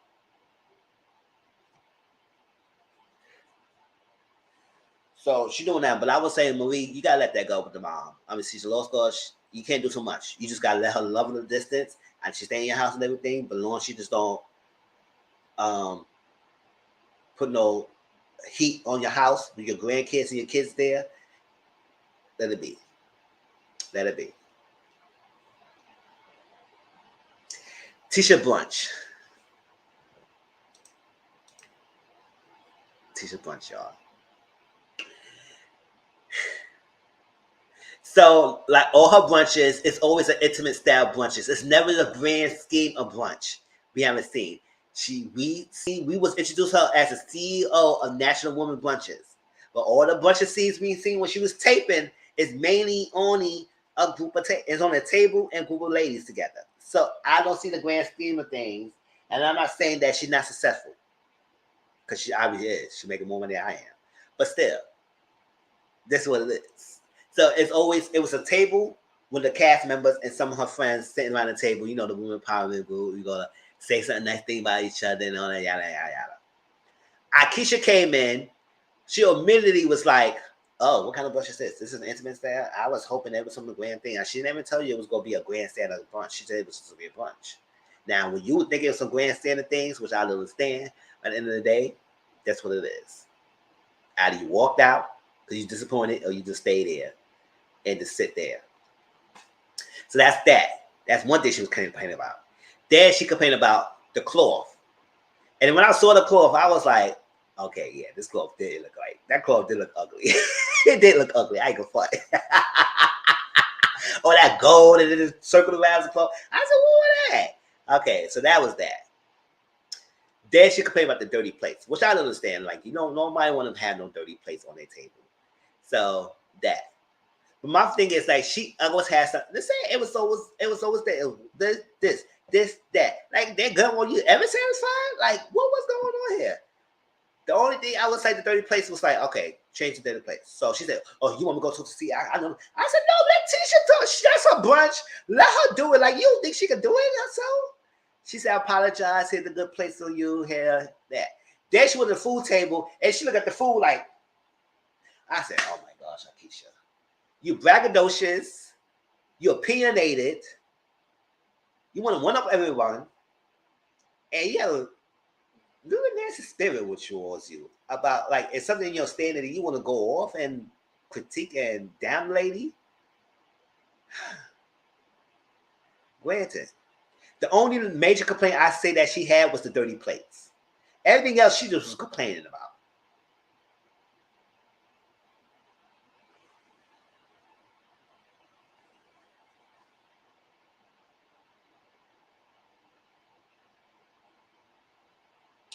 All right, so teacher said, listen, next set, I'm going to pick a name out of the hat on the Atlas Cup, and who the name it is, you got to say something nice about the person. So they had Melanie, you know, the tall goddess Melanie, Godliness Modeling. She was there. That's a PR of Latrice. And I guess apparently she working with Akeisha as well. Did they say she worked with Akeisha? I think she said that. I think she also does some things with Akeisha. So I said that's why they probably know each other. I don't know. And they said something about her. So when they gave Latrice's name, they was saying Marie. Marie said, I plead the fifth. And then before that happened, Latrice walked in. That's why I say you should never give somebody so much energy that they see that you bought it. Latrice walked in, Marie was gulping in that freaking water like it was freaking Hennessy. She was gulping in that water like Latrice said, you thirsty? She said, yeah, I need some more water. I need some more water. Give me some water. Now give me the whole bottle. Just give me the whole bottle. Nah, give me no cup. Give me the whole bottle. Right here. Pour that. Pour more. She was drinking that water like it was like, damn, girl. It was like, you thirsty? I said, no, she's going in that water for saying something. I was like, damn, Marie. And she was sitting there and going off. And then another time she said again, I plead the fifth.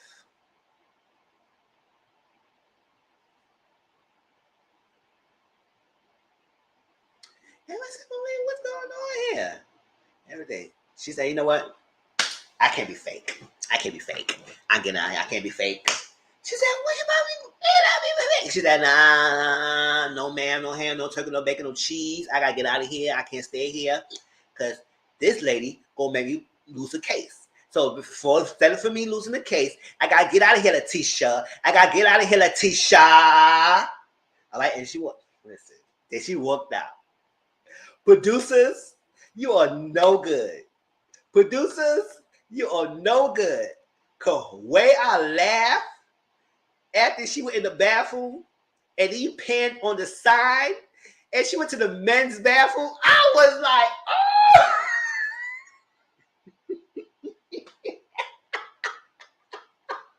I said, not the men's bathroom. And everybody would say, oh, well, everybody said she was looking manly-ish last season, so maybe that's why she was in the men's bathroom. I said, oh, no, y'all didn't. Not the men's bathroom. And she just walked right in there.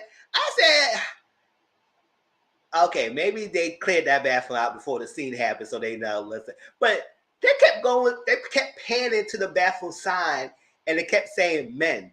And I said, did nobody realize that was a men's bathroom? Okay, okay. So she went in there. And then Essie went in there to talk to her and they panned on the men's sign again. And then they say, listen, I didn't like that cuz. I was like, what the hell? And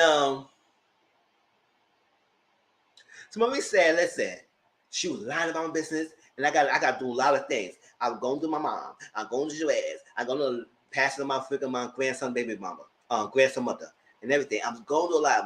My husband cheating on me and everything. I'm going to do a lot. I didn't want to be here. I want to be fake. I didn't want to sit here. That this lady threatened my business. You think I'm supposed to be good and happy and be a woman empowerment when this lady was trying to destroy my businesses, and then I had lost some businesses because she was saying some fake lies about me and everything. I don't want to be here.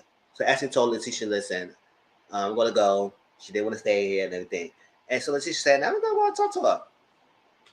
They got in the bathroom and they panned on the men's sign again. I was like, oh my God, but do stop it. Oh, we got it. She went in the men's bathroom.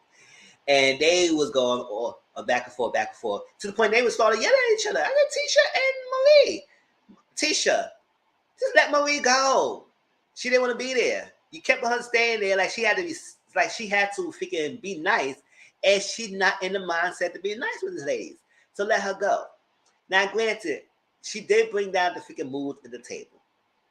I do understand why she didn't want not rocking with Latrice. But everybody else didn't do anything to her to even bring the mood down. So everybody was like, what's going on? So some of the people in the table was the first impression of Marie. So their first impression of her is that. It's like, wow.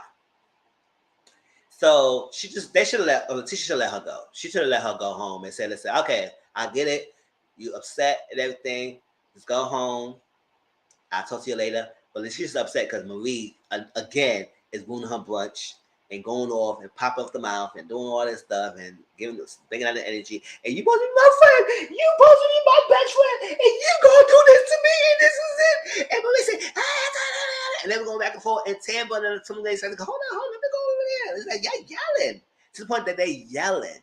And that's another thing that Keisha said, how she the host and she's up in here yelling. This is ghetto. I can't be saying that. I said, oh, girl. I want to see you throw an event. Decide you have so much mouth to say, Akeisha. Let me see you throw something. That show us how it's supposed to be done. Okay? And go back and forth. So Latrice looked like she about to leave something like that. And the teacher was saying to Latrice, can you talk to her, please? Can you just talk to her and squash? I said, Tisha.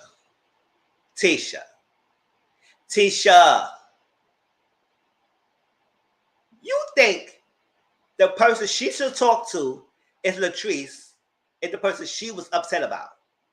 You think that was the right time for have Latrice and Marie to have a sit down? You think that was the right time, Letitia? Letitia.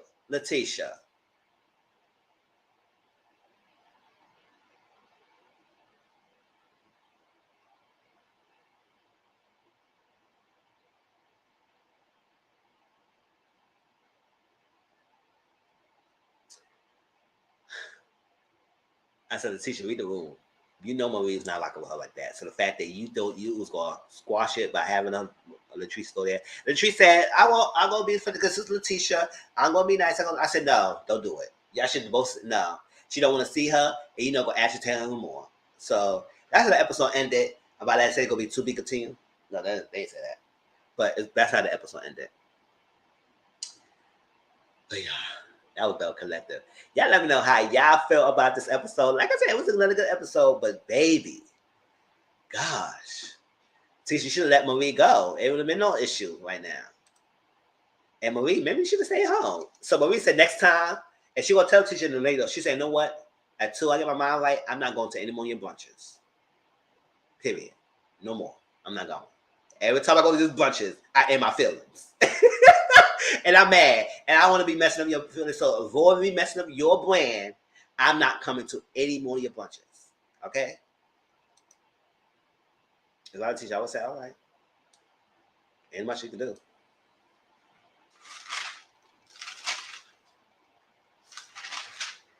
All right, let's go to the next one, 6 Brown Chicks, and we're going to end it with Family Fiance. How y'all feel about this episode? Y'all enjoying it?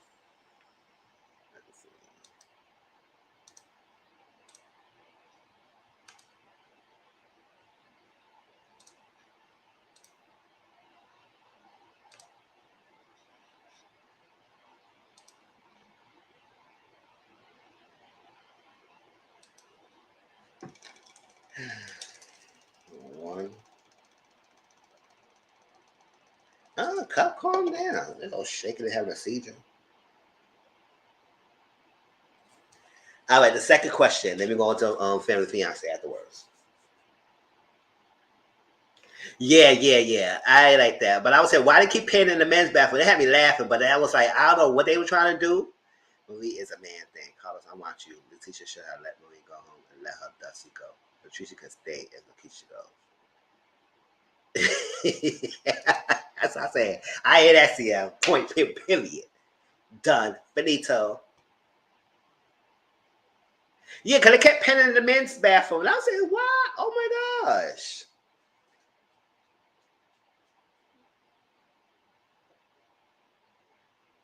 Okay, y'all. All right, the next question. I was sneaking out of his house when his girlfriend pulled up and accidentally hit me with her car. I said, oh. He confessed to cheating and they reconciled. So did she accidentally hit you in the car or she purposely hit her car? Okay, she said accidentally. I said, okay, whatever. But she was not paying attention because that accident means she wasn't paying attention when you were walking out. Now, you were staying at the house, so she was pulling up and she just hit you. Okay. I mean, that's okay. He confessed to cheating and they could reconcile. I walk with a limp and he said he can't be seen with me like this. CSI too sober for that shit. Oh, Dominique said, throw the show away. Belle Collective, throw the whole show away. I miss him. What to do? I'm walking the best.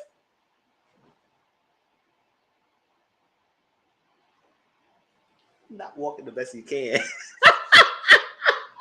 Not walking the best you can, girl. Child. You should not have said that. Walking the best I can. Girl, you better lick somebody else. Ain't nothing you could do.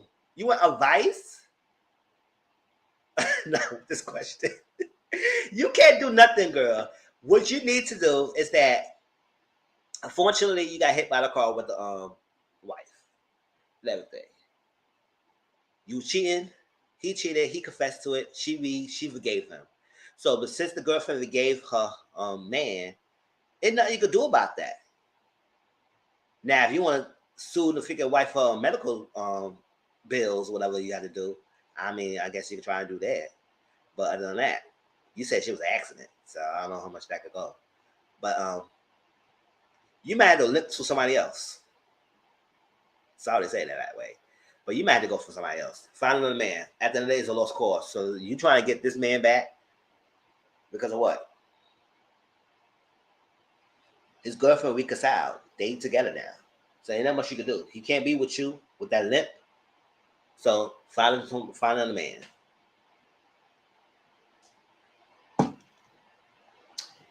I can't help you with that, lady.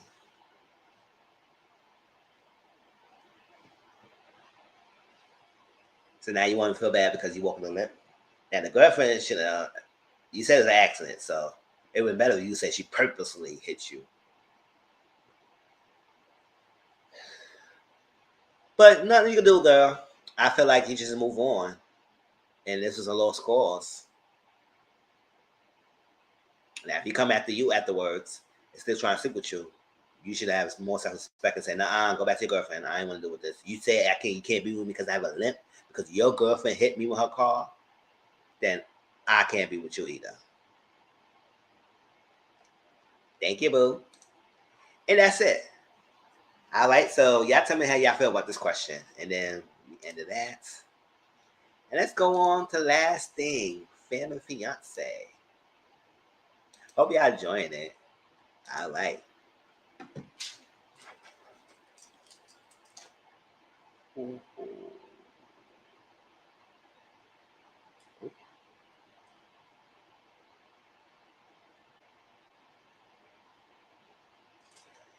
All right. Family fiance. Y'all know I reviewed the show. And now I know last season I didn't even do all the episodes last season. I kind of slacked off a little bit. But the whole first season I did that. And I did like half of the second season. And then the other half I stopped doing it. So I'm gonna pick back of doing Family Fiance because I do believe the show is really a good show. If y'all have not watched it, it's on Saturdays. And the formula and the format of the show before I get into this particular episode is that a couple get engaged. The family is not on board with the engagement at this yet. They have some concerns about these people being married, whatever. They probably didn't tell them what's going on. Whatever their concerns is, they will express that.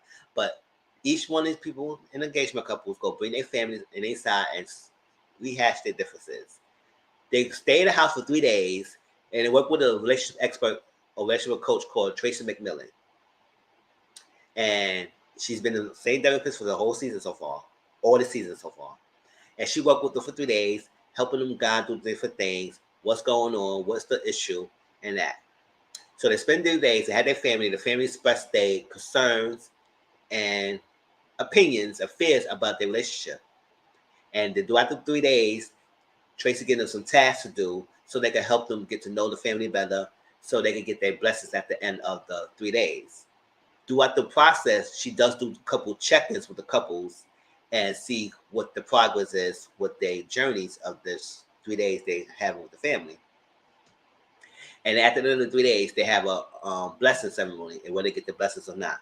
Based on the decisions, the couple still decided whether they're going to stay together as fiancés or choose their family. Sometimes they would take a break with each other. They say, you know what, we're going to hold on to engagement. We're not going to get married right away. We're going to work on ourselves. Some of them split with each other. Some of them stay together, even despite the blessings. Some people might get all no's and they still decide to get married. It is what it is. It's still the final decision with the couple at the end of the blessing ceremony. So that's that. And the reason why I like the show, because each couple, they give us something different to talk about. It's life lessons, life journeys, life philosophies and everything, what's going on in relationships that we like, what we don't like, everything. So I do like to talk about this thing, because, it's kind of similar to Indiana Fix My Life. But no, Indiana Fix My Life is a little deeper. I know I will do that show, but y'all know I like to talk about some things like this as well. So Fiance, this is a couple. This is Shanika, and this is Justin. They've been together for 2 years and got engaged for 1 year. So it hasn't been a long relationship like that. And immediately off the bat, we come to find out that Shanika has a broken relationship with her own family. And we want to know, what is that about? What happened? What's that? And they got engaged for a year. They've been married for 2 years. No, been together for 2 years, get engaged for a year. The wedding is in 80 days. So the wedding is already set the date. So they don't have much time and everything, because it's approaching. They at least think their family on the same page so they can be at the wedding and celebrate their relationship. Well, stuff. And she said, she reiterate, they kind of mentioned a scenario of why her family is not messing with her recently. It's that she had an engagement party in Alabama, right? And she said her family is upset that she didn't pay for her whole 90 people to come down to Jersey to Alabama. Now, this is before we find out the other details. I'm going to special that later on. But right now, at first glance, I was like, okay.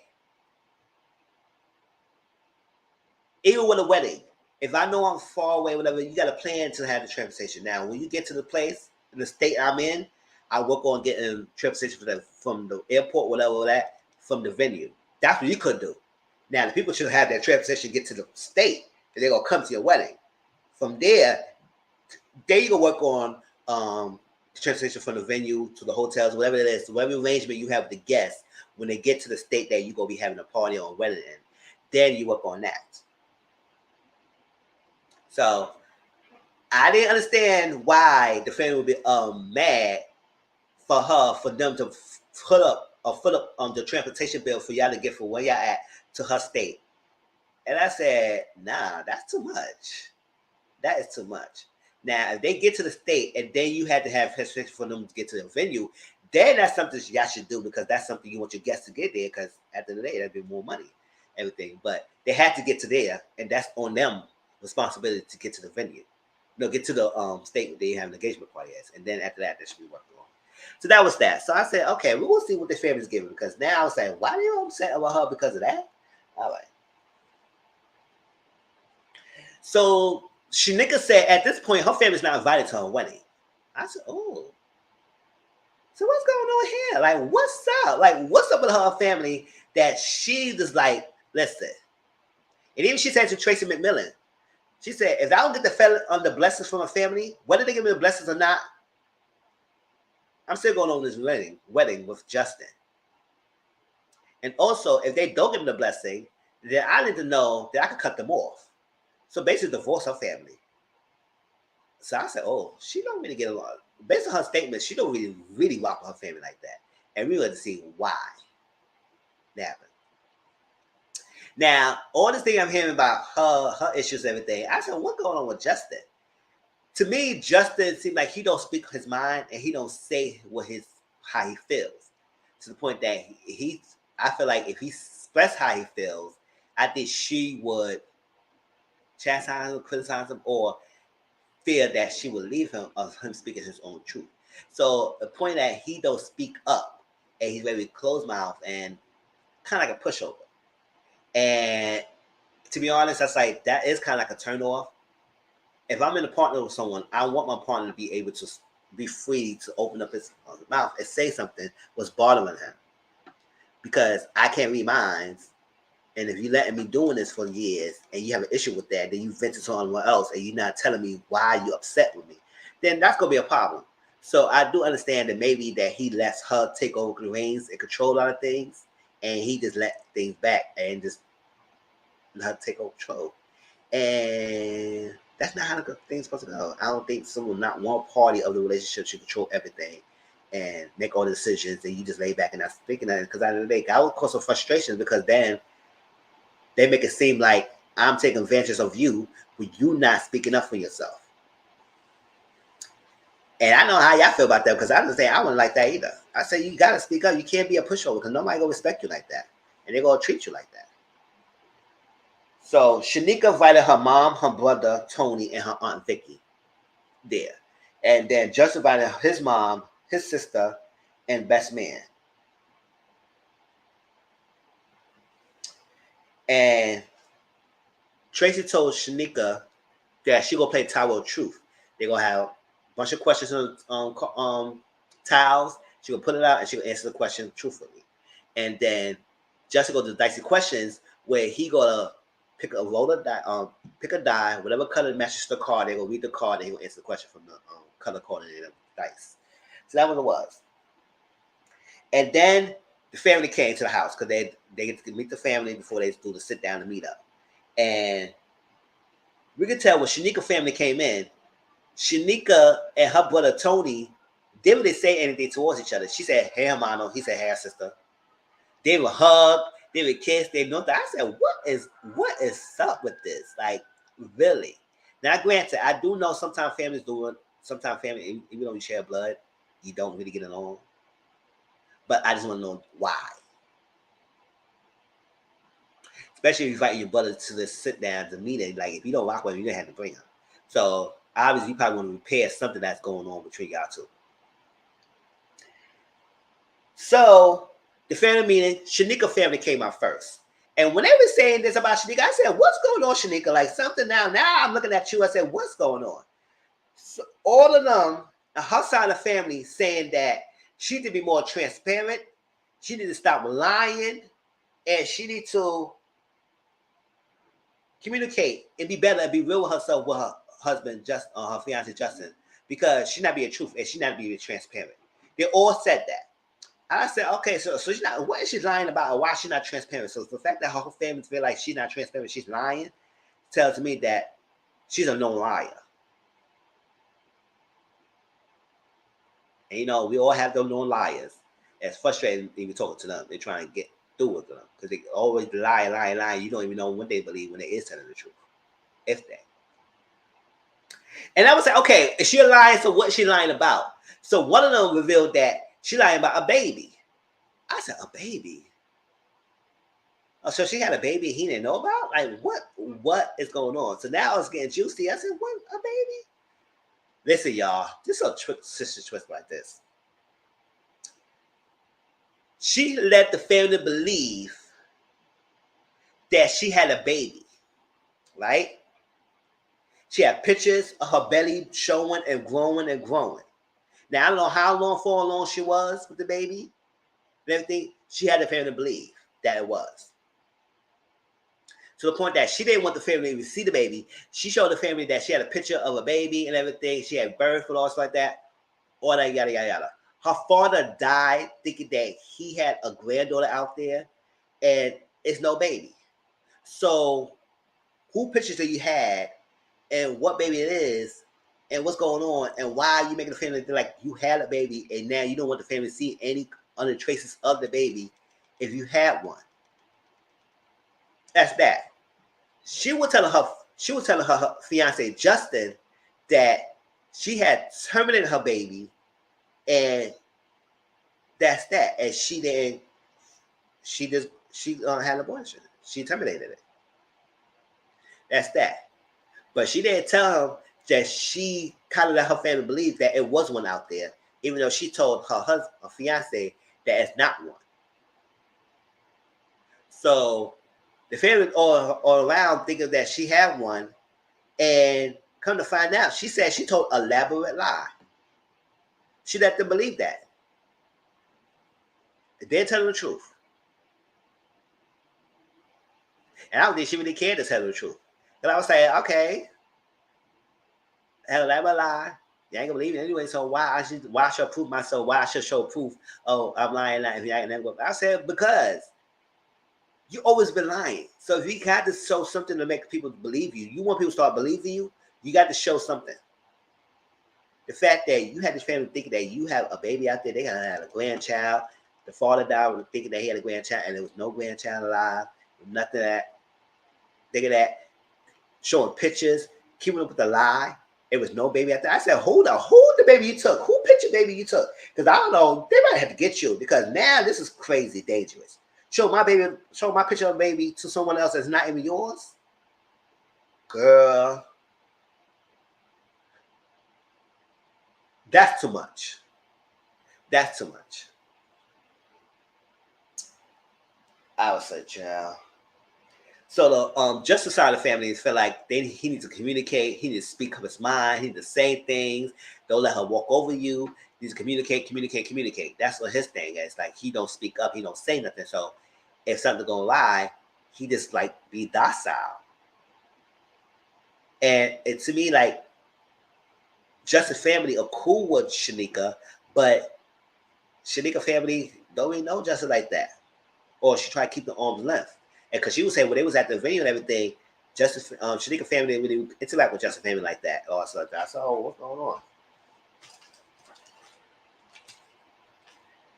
So remember I told you about the whole engagement thing and how she felt like her family was upset because they didn't pay for her 19 people to go to the state of Alabama. And I said, well, why should we pay for 19 people to go travel over there? Y'all know this is destination. Y'all know this is a thing. Y'all should have planned better. They said, no, that's not what happened. They said she lied and plans fell through and she did not communicate with them of the plans that fell through. So, for example, she told them that when they arrived at Alabama for where they go, they just arrived there, go to New Orleans, whatever they had to do, whatever that destination spot they're supposed to go at. She supposed to have a ride for them, for the family and kids to go from there to the venue. And when they got there, it was no transportation ride. So she didn't tell them that. So they had to figure out how to get to the venue without getting any transportation from them when they promised them that they was going to have a van there to take them to the venue once they arrived to the thing after they traveled to another state. And now that I understand why they be upset. Because don't have me travel all over here and telling me that this is going to be happening. And then I get here, that didn't happen. And you did not tell us beforehand. So we could arrange something that we could have something there when we get there. And also, not only that, she also told them there was going to be some hotels that were set up for them and everything. And then they got there with no hotels, no room, no nothing for the kids and everything. I was like, what's going on? So I was like, she's not the only one to be blamed. Something with Justin. So why Justin and Shanika couldn't tell the family what's going on? Maybe because that's her family that she kind of didn't want, but he part of this blame too. The fact that none of y'all could get this together before they came there. Now, if I was the family, I would have been pissed too. Because you know what they had to do? He had to probably call out for work. They had to get called out for work. Put on to finish his time. Spend the money to travel there. Get there. And there was no hotel, no rooms, no nothing, no something set up for us after you told us that all this going to happen and that happened. Child. So they was asking Justin, how open is Shanika towards it? She said, oh, Shanika feel like she's too open. No, they asked Shanika. She said she's too open. I said, how come you too open when you didn't really tell the truth? You told him one thing, but you wasn't really open that you would let him believe that the family knew that she had an abortion and she did. The family didn't think that. Family think she had a baby. And that's a problem. Because if I hear that and I sit down, I say, should I be mad with this lady? Because what's going on? So the family dinner, they sit down and rehash what happened on the questions. And this scene, the brother blew up hard, heavy, and I understand why he's upset and why he's frustrated. And we'll get to more of that reason later on in a few. But he did a lot of outbursts and explosiveness, especially for his mom and his sister and everything, because they're trying to calm him down. And I said, okay, Tony, I understand why you're upset, but you really need to calm down. That's not how you're going to get anybody to go through and listen to you if you explosively yelling like that. We can't do that. You got to sit down, let us talk, and I know you're upset. And I understand that your sister, close to you, is no liar. She don't have no remorse of what she said. She don't really care. And what's up? And I said, girl, you got some twisted mind to think that your family should. And I think the issue is not because the family is upset. The family is not held her accountable for what she was doing. They sweep things under the rug.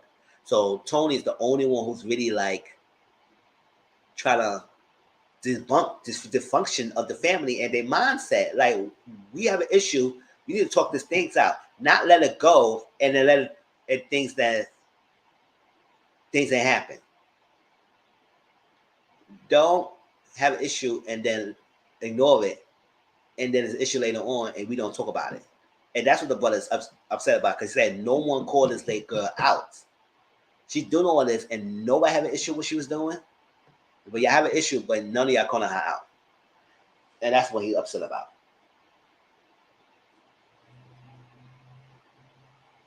So just the mom would say, oh, well, Shanika said her family is weird. So now I understand why her family is weird. I said, girl, calm down. Because your son ain't no ace boo coon himself either. So don't try to act like you know everything. Child. But how I figured Tony was going at it, I could say it could be a little weird because y'all doing the most. All right. So they do check in, and then we get to more breakdown about why she's doing this, because she says the defense mechanism that she used lying as a way to guard herself and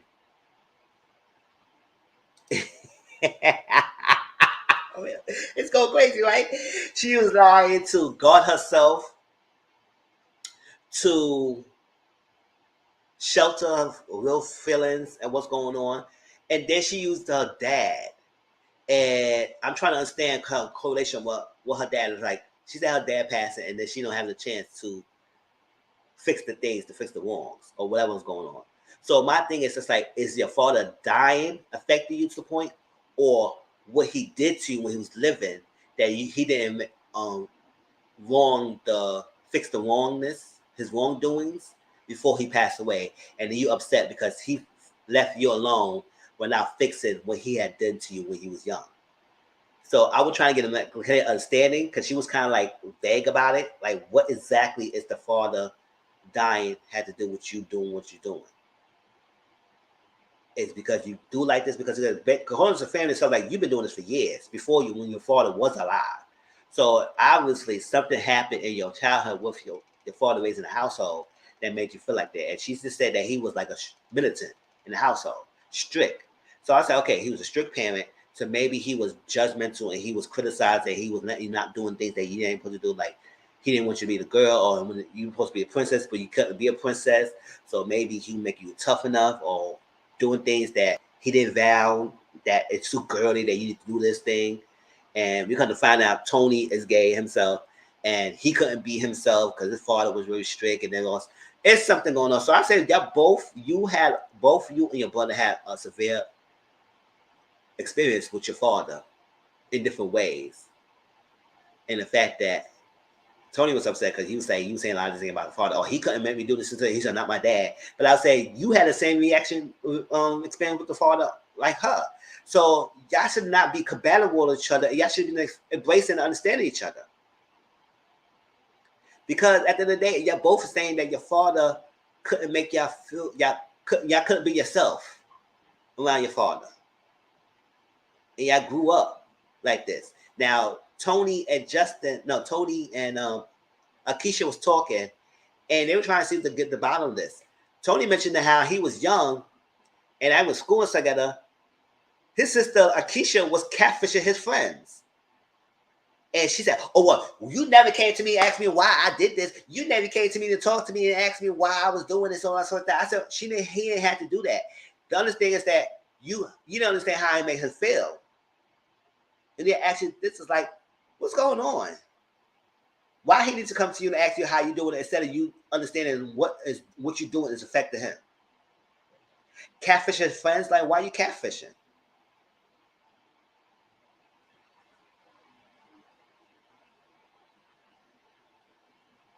So then we could try to get to Justin and saying how he feel, and I guess she said she was doing all this lying and labyrinth and lying and all stuff like that, and keeping the family away or not telling the whole truth because she felt like if she was telling the truth that he would leave. But that's his prerogative. You can't be lying and making somebody hold on to your lie, and you keep lying and lying and lying and lying and lying so they can avoid to leave you, so they won't tell the whole truth if you don't tell the truth. Or to leave you or express their feelings of what you actually doing. Now, if you really truthful and he can realize, you know what, I can't mess with this because you shouldn't have done that, that's that. But at the same time, I feel like, Justin, you're not saying much because you don't want her to leave. Or you don't want to say nothing to her to leave, whatever, or whatever it is. Y'all both got this twisted thing of not doing something to make the other person leave you.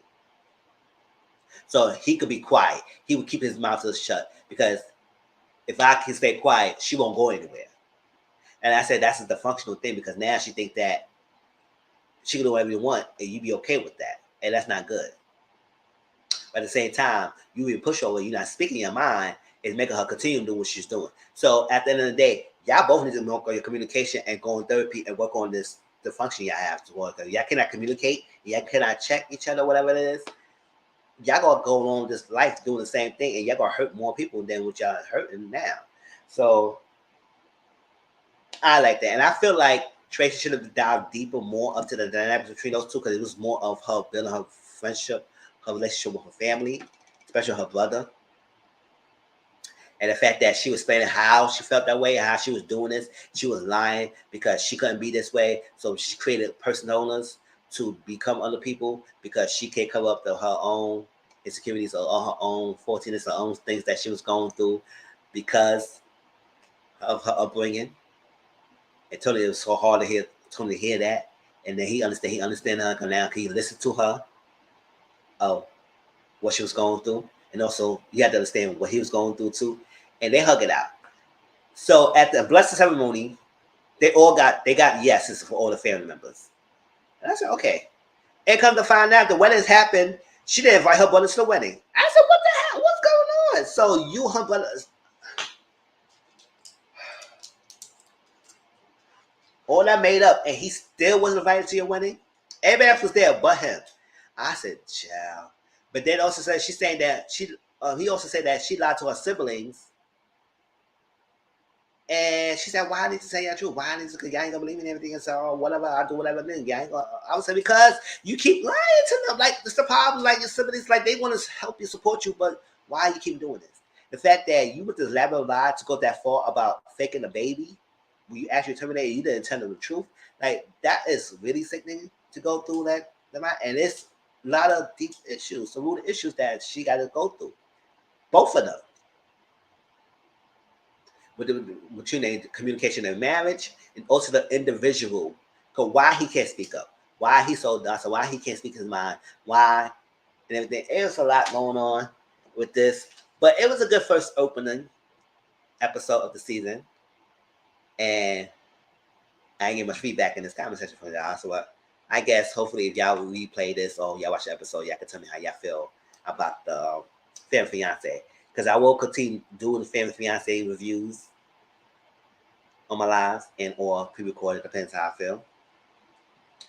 But yes, I just hope that they get to continue working it, continue doing the work, and I hope that her brother get it in better terms.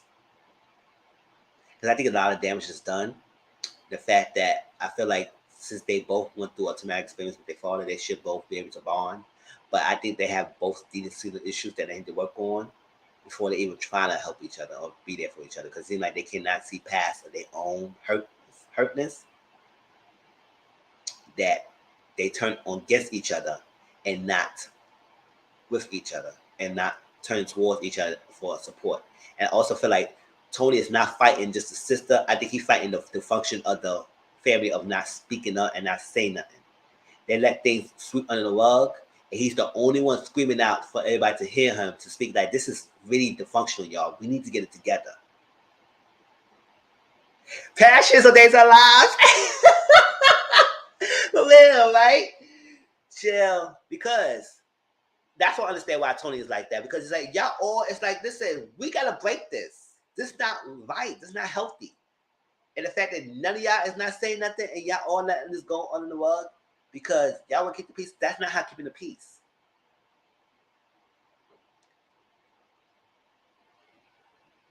So I wish Tony and her and Shanika get it together and work it out.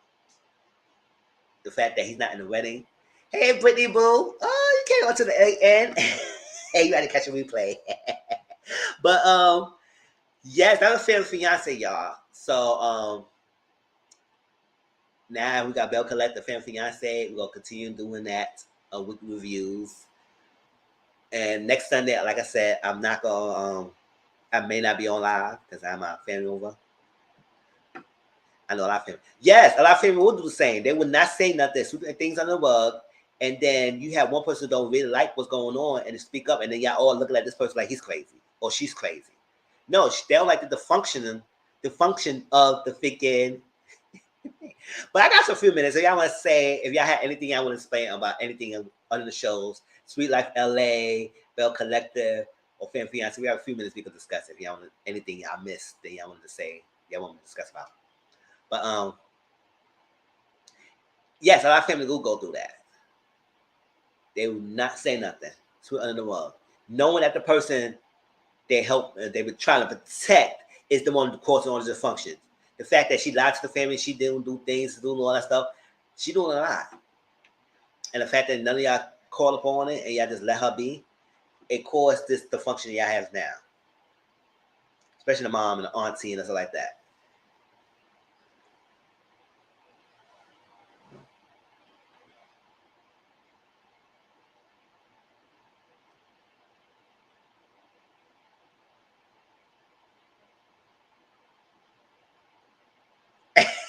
Forward today. Can we talk this Martell mess or is that Martell? Yeah, we can talk about a little bit Martell. It's fine. We can talk a little bit about that before we get out of here. Now I didn't gather the evidence. I know I was watching Barney's thing and she was explaining me the details. See, I might have to fill in what was saying, what was said, and all that stuff. But I do know that Martell is found for full custody. That's what I know. Do know. Also, I guess there's some accusations that are being made towards him. Supposedly, he's saying that Mel made accusations against him, that he beat one of the children up, and they had the investigation, so he couldn't be with his children for 50-something days. I said because they were doing investigation. That's because be with family. It's not Mel's fault. Now, if she was doing that because she believed her son, and she just wanted to do a proper investigation, so be it. If you didn't do it, then everything will work out itself. Works fine. But at the end of the day, she's not making you look bad. You're making your own self look bad. Period. You going around constantly bashing this lady. Stalking her. Want to see what she's doing. Where she's at. Who she's with. Who she's talking to. Yes, she hasn't been. Every time she get on live, she speaks her truth and what's the truth of what's going on. But you have numerous times go online talking about how bad of a mother. He always trying to make it seem like she's a bad mother. And then turn around and say, oh, she's a good mom. Like, what is it?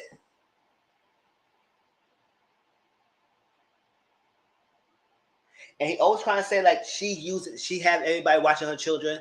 I said the only person Melanie's having watching her children when she have her children, when she had to do something, is her mom or her brother and his husband. And also, Martell, and I explained this last time. What are you insinuating about Marcus and her husband watching your children? And I know what he's insinuating. I just want y'all to say it. And he don't have no money. Melanie's taking care of everything. So for you to try and act like you want super full custody, doing all this stuff, y'all got joint custody right now. Deal with that and let it be.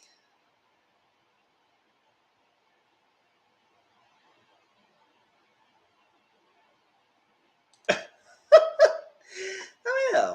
Store forgot the baby. That's what I'm saying. She got her baby in the car because she want to be on live being a freaking glorifying side shit, going off for a freaking Instagram and didn't realize her baby was in the car. But you want to go off of freaking that. Yes, homophobic. And I know it's like, no. Just because they're raising the children doesn't mean they're going to make the children gay. People need to stop that. People need to stop that. At the end of the day, children want love, support, and guidance. No matter who give it to them. If they gay, they gay because they was going that way, whatever. You cannot change that. So at the end of the day, as long as they don't do anything, and then also they try to apply that they do something sickening towards the children. Like they go do something towards the children. No, stop that.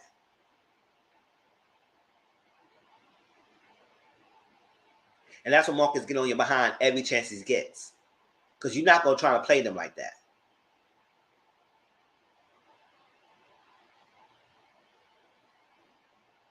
So I wish, Sam, if he had the full post, because I know he probably deleted it, because people say he's posting on Instagram, and he deleted it since then. So I want to see the full reading of what he said.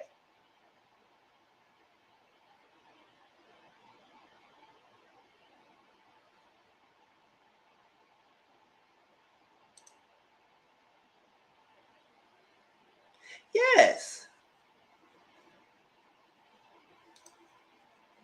Yeah. It was like, what?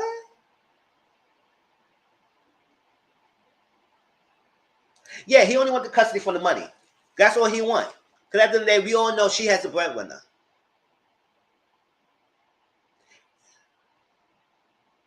Anyway, they're going to get more stuff for custody over money. They're not. Because he had to prove that shit bad mouth. And everything she go to chest. He said, oh, she needs to stop getting online and bad mouthing me as a bad parent. I know she not have me doing that. You have me doing that.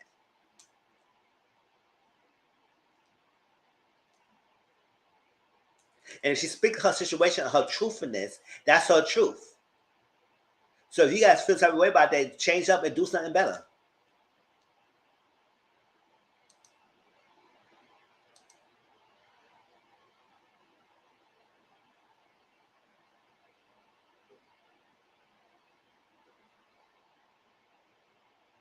Oh yeah, drop in my Discord.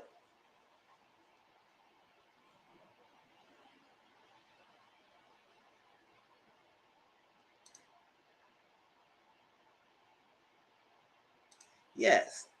And I would say that's why we need a break. I said September's going around the corner. You're doing all this. That's why she don't want to film with you. That's why she don't want to film with you. Because you're doing stupid stuff like this. Now I should be the first important contact on approval when she can't find. Granted, yes. Granted, you is the freaking baby's father, whatever the thing, whatever else like that. She has the right to prove who should be around her children as well. But it would be easier if you would have been the right person. You wouldn't be doing all this stuff. You're doing the most. Because you're doing the most, she had to do what she had to do. And she just not letting anyone watch her children. I know Melanie know enough to know she loves her children and only have her children around people that she's trusted, which is her brother and her mom.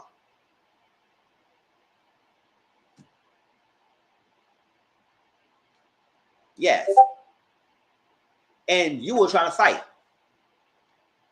And also to pay me, as a whole big flow out, you were still cool with the Scots. I said, I don't know what's going on with him and the Scots, but y'all having a menage a trois, something going on? Because I want to know what's up. He had a whole big blowout, the fight we about to see soon, and then y'all still cool.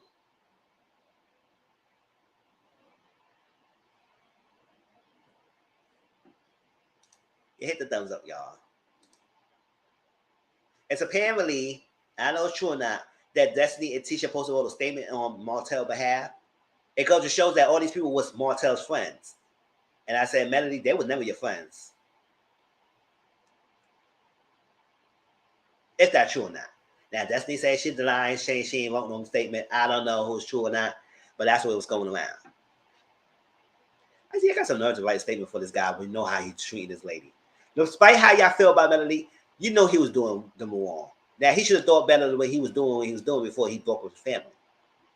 Now, you won't go around crying wolf and try and make Melody a bad person. No, Melody is saying her doing her business and not paying you any mind. And you going around bashing her.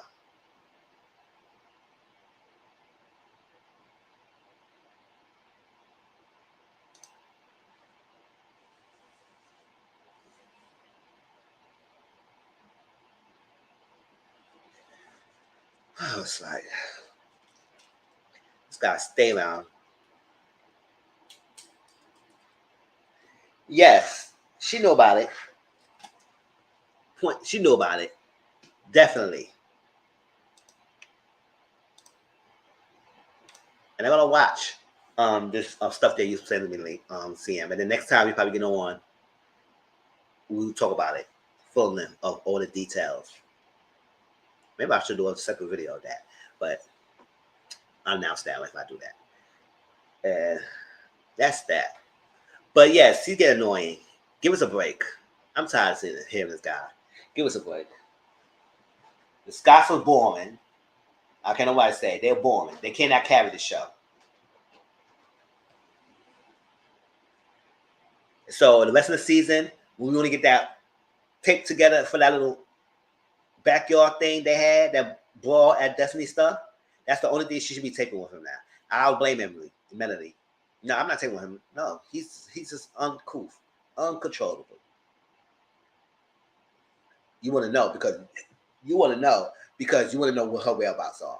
Not because she's with anyone, what she's doing. You want to know her whereabouts. So you got to act a plump fool. Like you when you've left your freaking interview to go see where she's at in a date. Like, really? Left your whole interview to see where she was at and act a whole fool. And you wonder why she don't want to film with you. Boy, get out of here.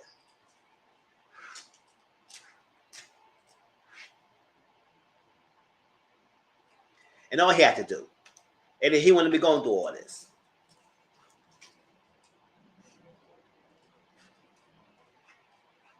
And now he's saying Sheree is not his type. Are you saying that because you want to please everybody else who schooled on you?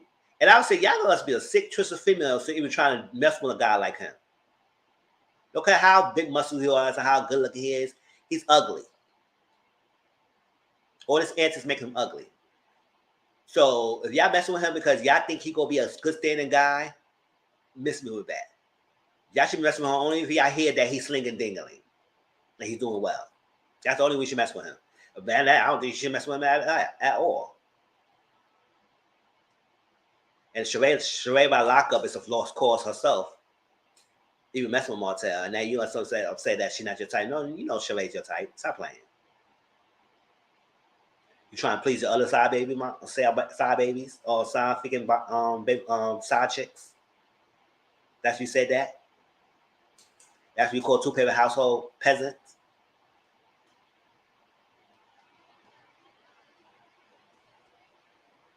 If I was Sheree, I would have smacked his ass. I said, bitch, who the fuck is you? You have more people in your child. You should be happy I'm in your freaking having a relationship with you. Elevate your little story behind. Sure, he could have been Chateau Sheree. Play your last child.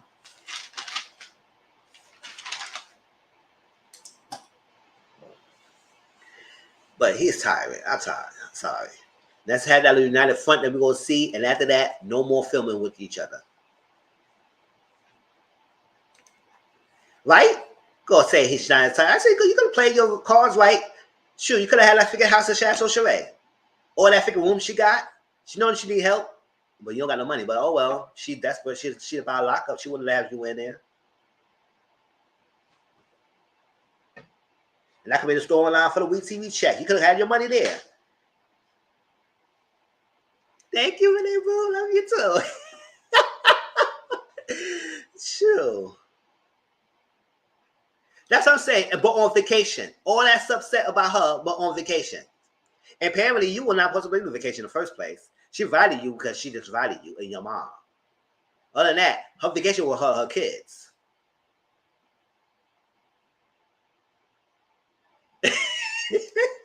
I was going to call her that. Sure, that's her nickname. Sheree by Lockup. That's what it is. Until she stopped creating the storylines, then I would stop calling her that. So it is tiring, but I want to listen to all the details of all that stuff, and then next time we get back and we go to full details of what he said. Because I would listen to everything. I said, boy, bye.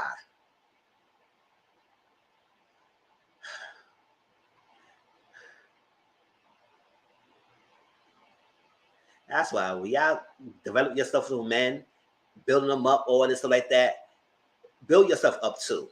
Don't put all your eggs in one basket trying to do some guy, because they will take that advantage and run with it and make it feel like you all in a world, and that's what it is. Being young and dumb and naive, dealing with him, and then he doing all this stuff, think he was all that, and they realized he wasn't even all that. It was the person blind. It was you, and you let this man dog you out for years like that. For him to even show up his true self to the world and trying to blame the TV show, boy, bye.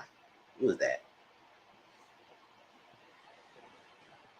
And then you mad that she moved on and not looking back. She should stay with you. No, she shouldn't stay. She stayed with you long enough.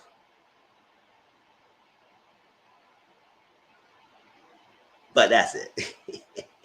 But yes, we could do another update when I listen to all the details and stuff like that of Martell. But I'm just getting tired of him. I said I get tired of everyone. I'm just getting tired of hear about the Scots drama. I don't want to hear about no Tisha. I don't want to hear about no Marsaw. I don't want to hear about no freaking Destiny. I don't want to hear about no freaking Maurice. I don't want to hear about no Kimmy. That's basically the whole cast. So I don't want to hear about none of them. Shoot. The way quiet is kept. Love and Marriage DC. I muted most of the people cast member on Twitter. I mute their asses. Mute. Like I don't want to hear none of y'all say anything. The only person I kept following was Fickle Winter. I still follow Monique, but whatever. I'll come and go with that girl. I don't care about her. But everybody else, I mute their asses. And the Quicksilver, I didn't mute him yet. But if he get my nerve on Twitter, I'll mute him ass too. Now I ain't block him. I just mute him. So I don't get no conversation. Child, that's why I get a review of Love and Marriage DC reviewing too. I was so done with them, I mute all them, all their asses. I don't got time for them. Going back and forth with Twitter, y'all big mad. So I don't got time for that. Y'all stay doing interviews. Go ahead, do them on. At the end of the day, none of y'all convinced me. Oh yeah, because I saw the one she did with Jay Lee. I saw the one she did with Olay's first panel. And I don't know other interviews she did yet. But yeah, drop the one that she did with Color Me Pink. Because I like Winter. And I saw the Monique interview. Thank you, Tracy, for showing me the link. I saw that interview. And I'm sorry. I don't care about Monique. Sorry, I don't. I don't hate her, but I'm not caring about her. Because she made that whole thing act like Winter was still freaking Papa Try. She snippets. Let me give you snippets. She basically saying that, oh yeah, I know why Winter believed that she was my best friend and everything. She never believed that. She just think y'all was close enough that you would keep saying that y'all was cool. And I make you seem like that's not happening. And then he made you seem like, oh, it was more fun and games at the vegan dinner, and then it went left and all that stuff. You kept making it seem like Winter was the problem. And the issue started with Winter. No, the issue started when they came after this girl and she had to defend herself. And all her actions was reactive and not starting stuff. And then this whole thing was seats. I said, listen to Monique. You came with a freaking binder and went after one lady. So don't act like you're the binder, you're a receipt queen up in here. So everybody making her thinking like she was the receipt queen in freaking Bravo TV because she came in a binder, miss me with that. Because she would have really been something, I would have said her use that book and read every one of these ladies on that thing. All the stuff she had tabs on it. She had mad tabs. I only read one chick. Listen with that bull crap. And I said it. She let that figure tight in her hair like she was the queen of receipts. You the queen of a figure, a binder. And you went after someone who wasn't even on the stage. You didn't even read Giselle, you read Jamal. They try to act like you entertain somebody with receipts. Winter in his show said numerous times she was not going to show the receipts. So y'all getting on a reunion and make it seem like she's going to show it. No, she's never said she was going to show it. She said she got receipts, and y'all all got receipts. And why y'all upset that she said she's going to have receipts? She said she got receipts, and what kind of receipts? Now, Arena's upset because she wanted to have a sit-down with Arena one-on-one and say what kind of receipts she got and make it say she's crazy. I know she's not crazy. Y'all wanted the receipts, and she's showing y'all the receipts. And she wanted to do it off the camera. But no, y'all wanted her to show it on the camera, and she said she's not going to do that. So y'all feel like she's lying, then that's on y'all. She ain't lying. She just ain't showing it. And everybody said, you can't get a reality TV show. You can't get a you don't want to show it. She never said she was going to show it. So I don't know where everybody's mindset was going when she was saying that she was going to drop the receipts. No. Did y'all go drop your receipts?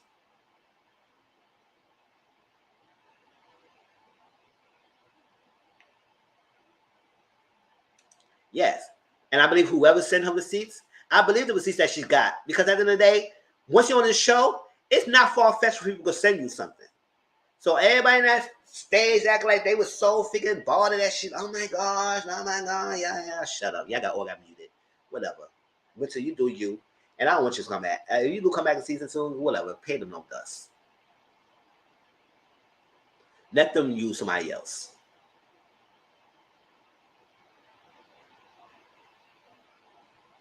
Ciao. And then Monique will try and defend herself and say why she kind of defended quick on Instagram, on Twitter. No, you defended her when you know when she come out. At the end of the day, doesn't matter who he was talking to. His energy towards Winter, and she was there. The Butler energy was towards her, not the guy who was there. He wasn't there. So y'all gotta miss me with that. Oh, he wasn't coming after. No, he was. He probably was not directed at her, but the energy was towards her. She got all the Butler energy. And y'all trying to make it seem like she couldn't be scared of it? F out of here. DJ Fun Size. Come after me, Ashley. You get blocked. I'm on one today.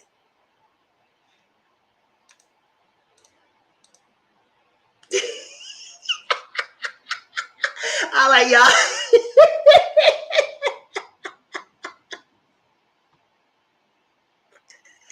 She can't come after me because she got muted, so no one treated her ass. But that was Mental Talk, y'all. I see y'all later on tonight when I talk about P Valley at 10 o'clock. Hope y'all come through. I appreciate the last two. Y'all coming down at 10 o'clock. Oh, Ashley being that thirsty for TV, she tried. She tried BGC. What you doing?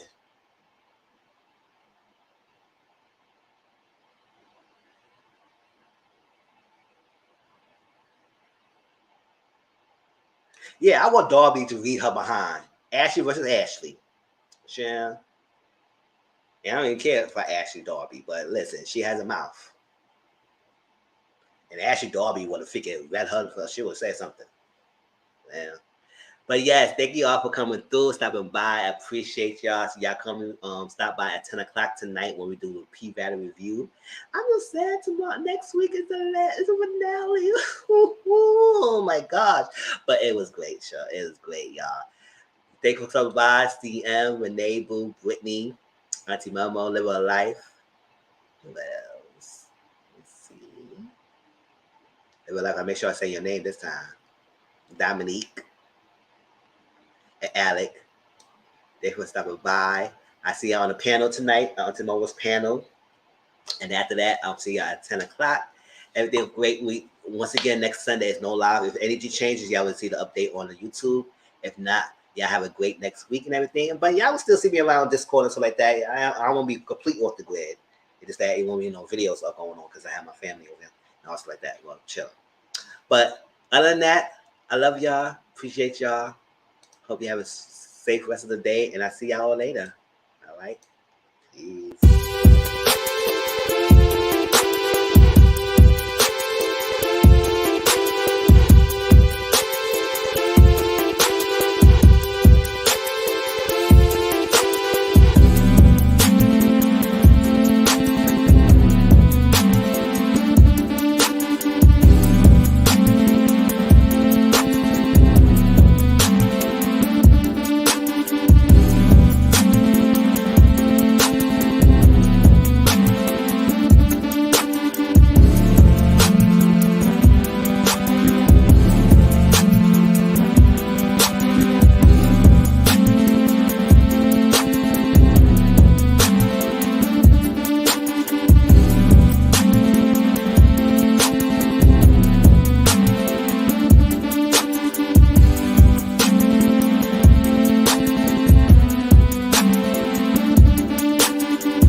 All right, love y'all.